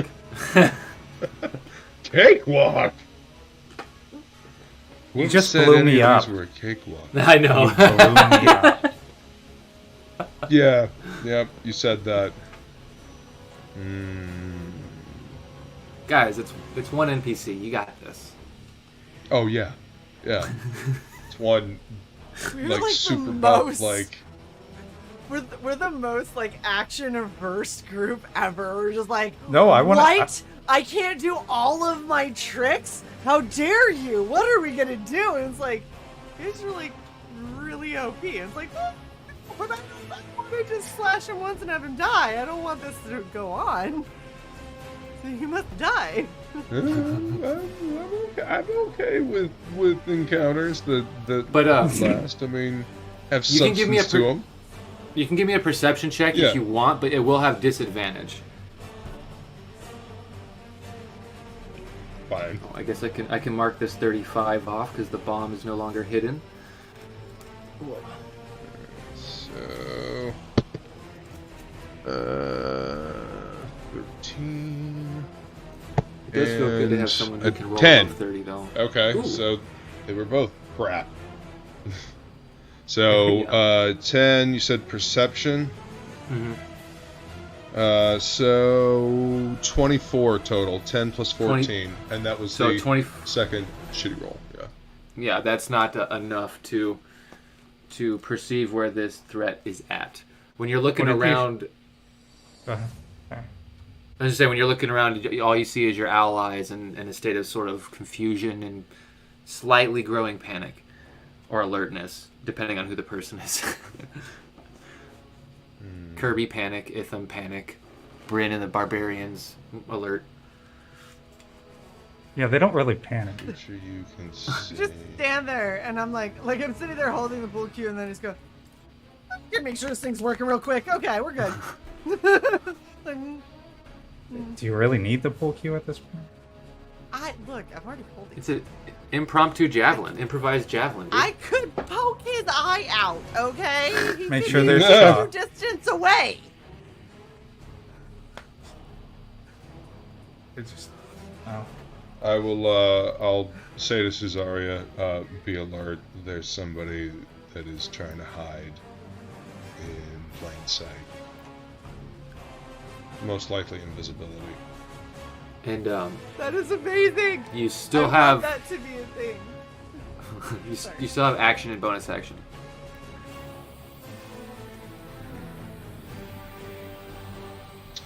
Okay, so as bonus action, then I will go ahead and Say the words that came to my mind the second I realized it was your turn and Woodrow just said that you have a bonus action. Spirit Shroud. Yes. Yes. Yeah, I'm gonna go ahead and pop my Spirit Shroud, Heard. and then I will hold my action. Okay, nice. All right. I'm sorry. So- Just I've been trained so much at this point. Anytime we enter combat and you ask Luke what he's doing, I pop Spirit Shroud. It is kind of the default setting. Oh yeah, well, Like you me know, saying I'm it raging. works. Everyone's like, "Aren't you always?" I'm like, pretty much, but you know, He rages in her every now and sleep. then, no. It's my secret, Cap. I'm always Spirit Shrouded. Okay, let's see real quick. Yeah, I know, it was a bad one.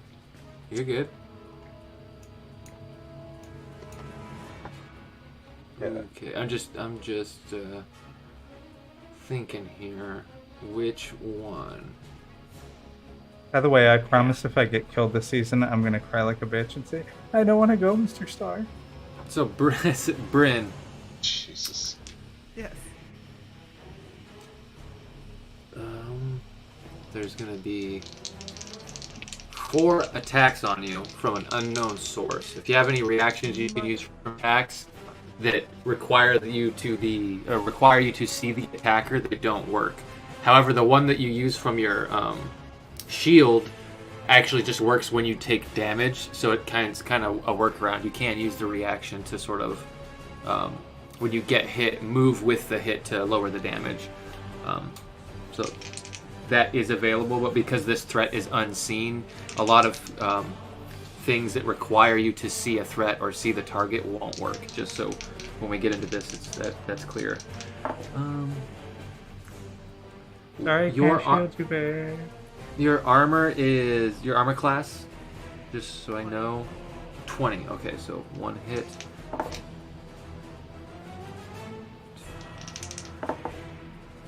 Okay. 3. All right. I need you to make me one Constitution saving throw. Use a charge from that. 14. 14. Ooh, okay. Okay, we're So- not using the digital dice anymore. So, you feel Said that shit a long time ago. you feel a strange pressure. This is something you only feel from insanely skilled warriors, or like the impossible force of a giant beast. But there is a force on the back of your power armor that shocks your spine through the armor you're wearing, and you are stunned until the end of Gorn's next turn. He already has advantage on the attacks, so that doesn't change the other attacks, and he's just going to roll those. So I make sure that in being stunned, I'm at least flipping him off. Yeah. Like, And wherever you are. the ring that Kirby gave you doesn't protect you against this because it's not a magical effect. But if you're ever like paralyzed, like if there's a ring in your inventory you can read. If you're ever paralyzed from a magical source, it actually won't work for future reference. But this is This will go isn't through that. So. Yeah. But when the mind flayers, but the mind flayers you're gonna fight, it will work against their mind whammy. So that's actually really good. Okay. Why is it not rolling? Clear. There we go. You don't get to roll. Yeah, it doesn't want me to. So You were bad. No more rolls. 25 plus 17 42 plus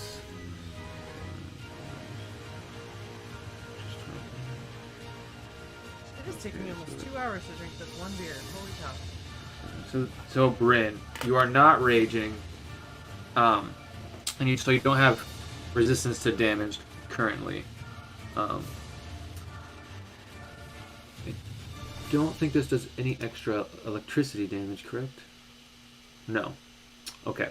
So you take, from all 4 of those attacks, you take 70 damage. But it is just bludgeoning damage. As that first strike hits you and you're stunned, you're kind of numb to it, but you can just feel 3 more attacks come in. Right? 7-0, correct, yep. Okay. And then he's going to action surge and use his bonus action. Kronos.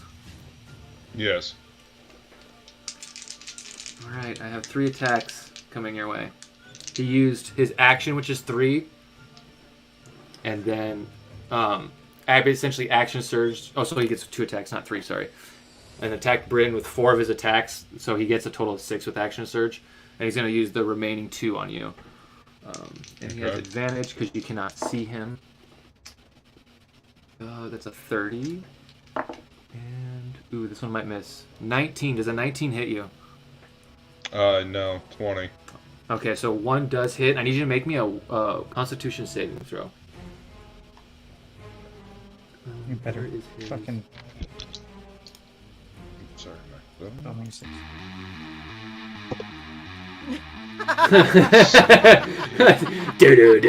We playing Doom or Duke 15. Nukem? The start is just perfect. You're 15 like, fuck plus this 6, so 21. Is that right? 15 plus... No, it's 15 plus 6. Yes, 21. 21. So you're not stunned. Now I need you to make me a strength saving throw.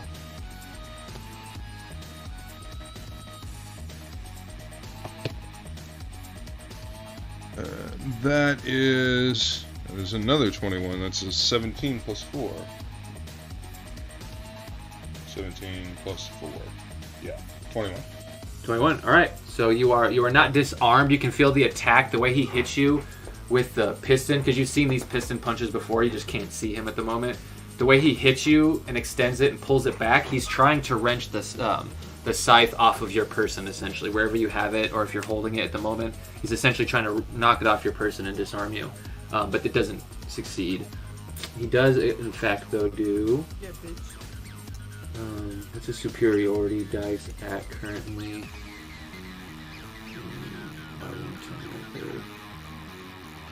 It's 8. That's only D8 because it's cross-classing. Okay, good to know.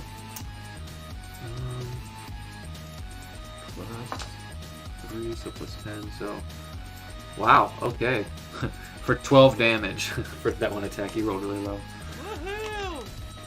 So much damage. Alright, and can I cast Hellish Rebuke on him? So does Hellish Rebuke As a require reaction. you to see the target?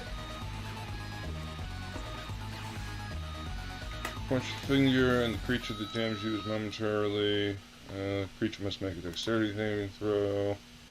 It does not say. Damage by a creature. Oh, does- there it is. 60 feet, which you can see. Damn. Okay. Okay, yeah, so you cannot actually. You're trying to pin him down, but you just can't figure out where he's at. Alright. That is his bonus, his movement, and his action and action surge. So, as a fighter, which he's out of, and That's it. I'm taking some fucking. You said levels of 12 fighter. damage, right? Yeah. And I actually have, real quick, my, I'm checking my rolls, and it didn't roll the sneak attack, which is only 2d6. 8. So, Bryn, you took 8 more damage. So 78. Yeah, 78. Jesus.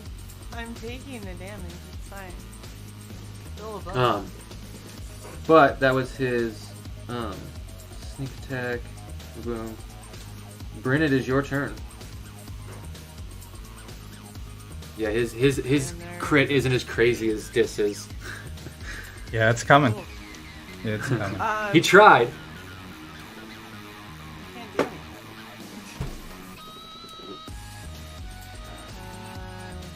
Is there anything you can do to unstun yourself? No. Not if I'm stunned. Yeah, Bryn is If I'm stunned, I can't do anything to unstun. So I use harsh language telepathy. No, so I still have telepathically my- see your rage. I still have my held still have my held action, right? correct. Okay. Does So here's the problem though. Is even unstunning me? What is that gonna do? I can't see him, so I can't attack him. You can attack, you would just I have know. disadvantage. So you can attack at him, but you have disadvantage. And you can attack recklessly, which gives you advantage. So you can actually attack So then I at can him, cancel it out. Okay. but you are blind. You are literally running up to where Kronos is because you saw Kronos get hit. And like you have to be in the area where he's at to have a chance to hit Blindly him. swinging near Kronos. Blindly swinging, yeah, as like you're so enraged Take cover, barbarian. got Okay, well, if you can unstun me then, Kronos, if you have something that could do that, then that'll be what I do. If not, then I'll just sit here and wait to not be stunned. where's I can't do anything the else. staff of healing?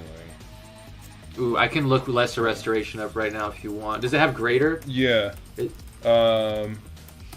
Condition can be blinded, deafened, paralyzed, or poisoned. It says.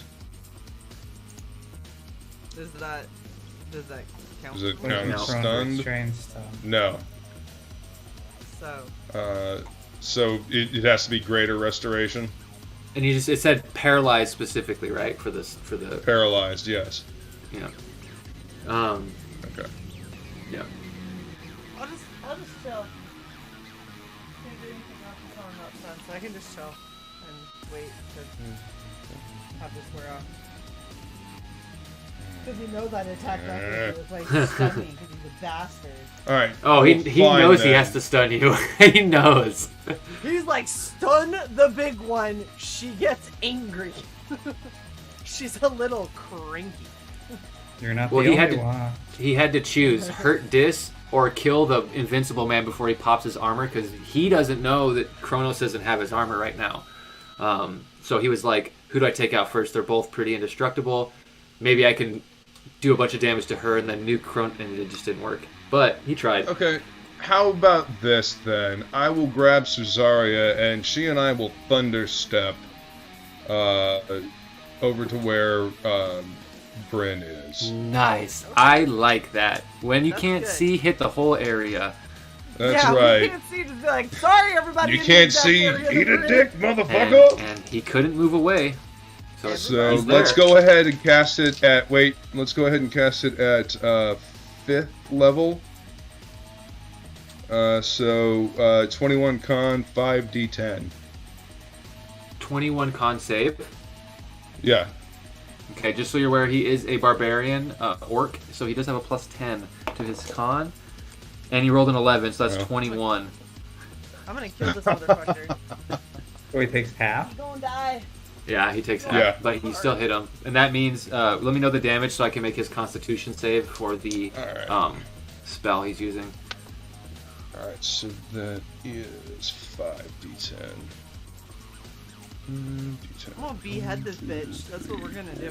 5. Oh, And Kronos. yes. While you're here in this vicinity, give me a perception check. Bryn didn't get a chance because she got stunned.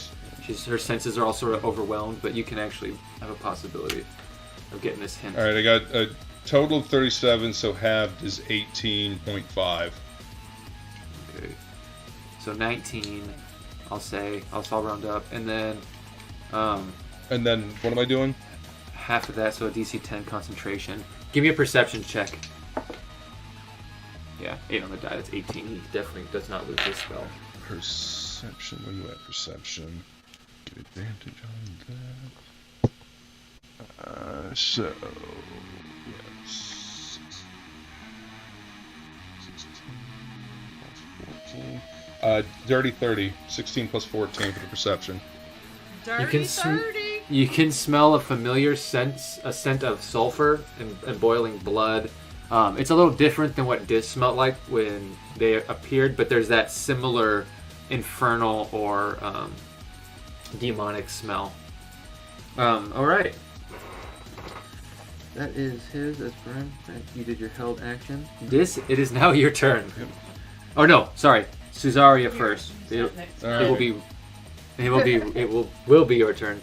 I've been reinforced. Nice. Hand that to Shay. She needs the axe. As you guys are teleported away, she now does not have to cover you both with glitter. She looks to you and she goes, "Oh, how convenient! I know you don't like glitter." And she casts fairy fire on the area that you were just in. I was just about to cast that, motherfucker. That would have been my else now. That's the first thing a druid always does. That would have been my first use of my brow race ability ever. Hey, guess what? If he makes his save, which he's good at, you can try. All right, let's Ever. look at Suzaria's saving throw real quick. It is a, I think dexterity. Yeah, dexterity saving throw, and her save is. Sorry, my computer's just melting. It'll be just a second. It's fine. 19. All right, so he has to make a 19 save with a plus. Ooh, Rogue isn't his first ability, I don't think. Nope. Okay, this actually might be bad for him. Okay, he got an 8 total. So, Nice. He is now essentially covered in a. What color would you like it to be, Feline?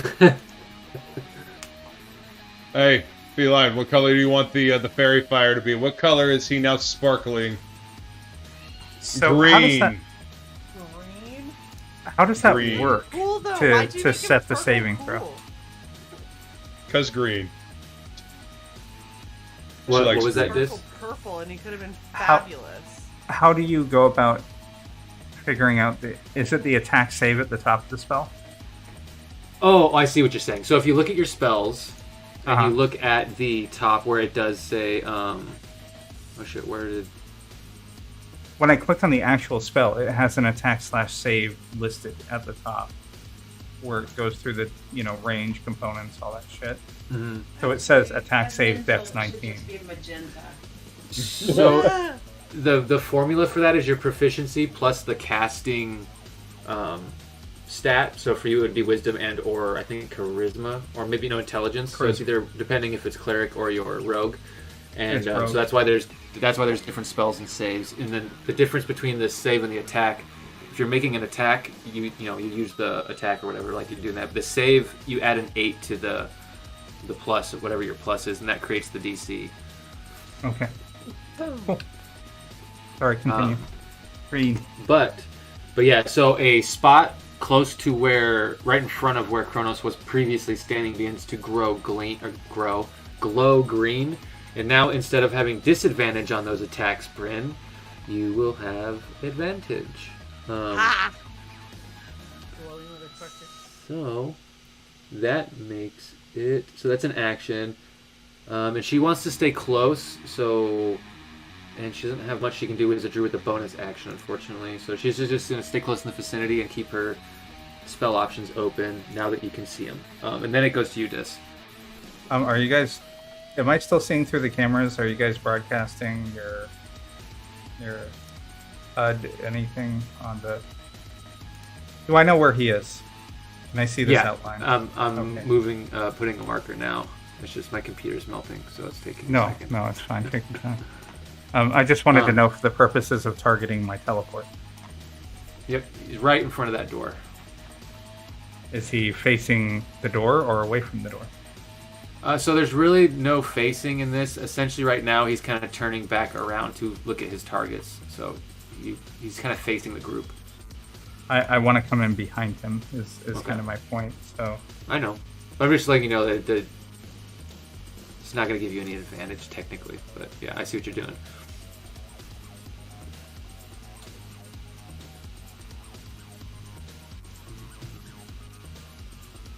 Hmm.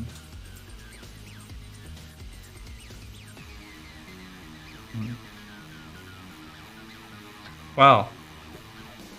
Alright then. That's where I appear. Give me 1 second. I gotta set up my chain of death here. Well, yeah, that's where you appear if you want to be like right behind, where right at his back. Cool.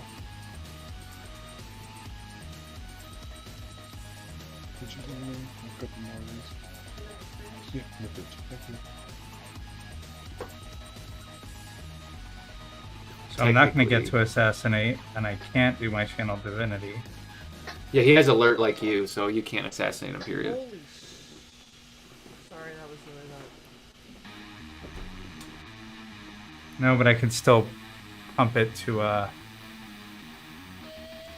like it was an assassinate. Yes, you can. You can still make his ass vulnerable through Zin's Arena.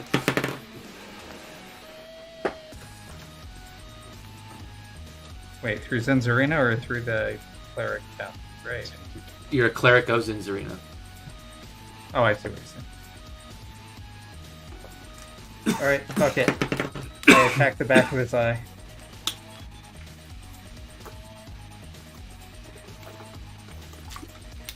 The back of his eye, his brown eye? Is that like some sort of euphemism? I attack the back of your eye. No, like the back of his face is in, I'm going through the back of his skull. I know what you meant. So wait, do I have advantage on this? Yes, you do because of Fairy Fire. Feline nice. turned his advantage into a disadvantage. So I think I will take the nat 20. Ooh. My choice is a 6 Good or a 20. idea. I will Good take call. the 20. And let's see. So that is a 36 to hit. That doesn't hit. I'm just kidding. I'm full of shit. Yeah, it totally hits. He does have a high AC, but that fucking hits. Alright, so...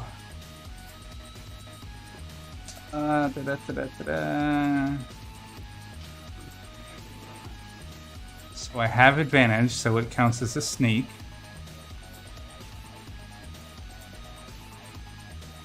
Yes. And then it's a critical sneak, so I may as well count it as an assassinate for the purposes of not having to roll Yeah. all these. If you're doing your clerical vulnerability, it's a double. You just double. You can double roll the damage and then just double the whole total. No, it's a crit because I rolled a 20 to hit. That's what's critting it. I haven't done the path to the grave thing yet. Oh, okay. Because that wouldn't go. That would take my action instead of attacking. Oh, I thought that was a bonus action. My bad. I thought Channel Divinity was a bonus action. No, unfortunately not.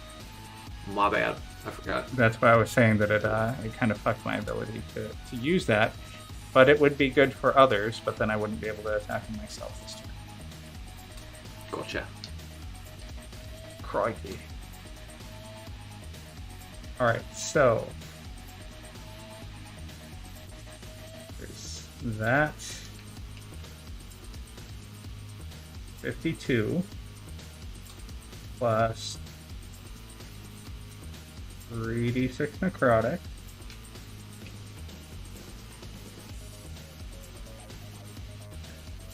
So 63. And now, before you add any more, remember the necrotic damage. You heal for half of that done. Just automatically when you hit.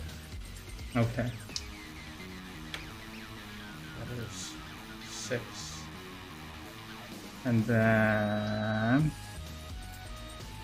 I'm so sorry, guys. I need to write some of this shit down so I'm not flipping through multiple fucking tabs all the damn time.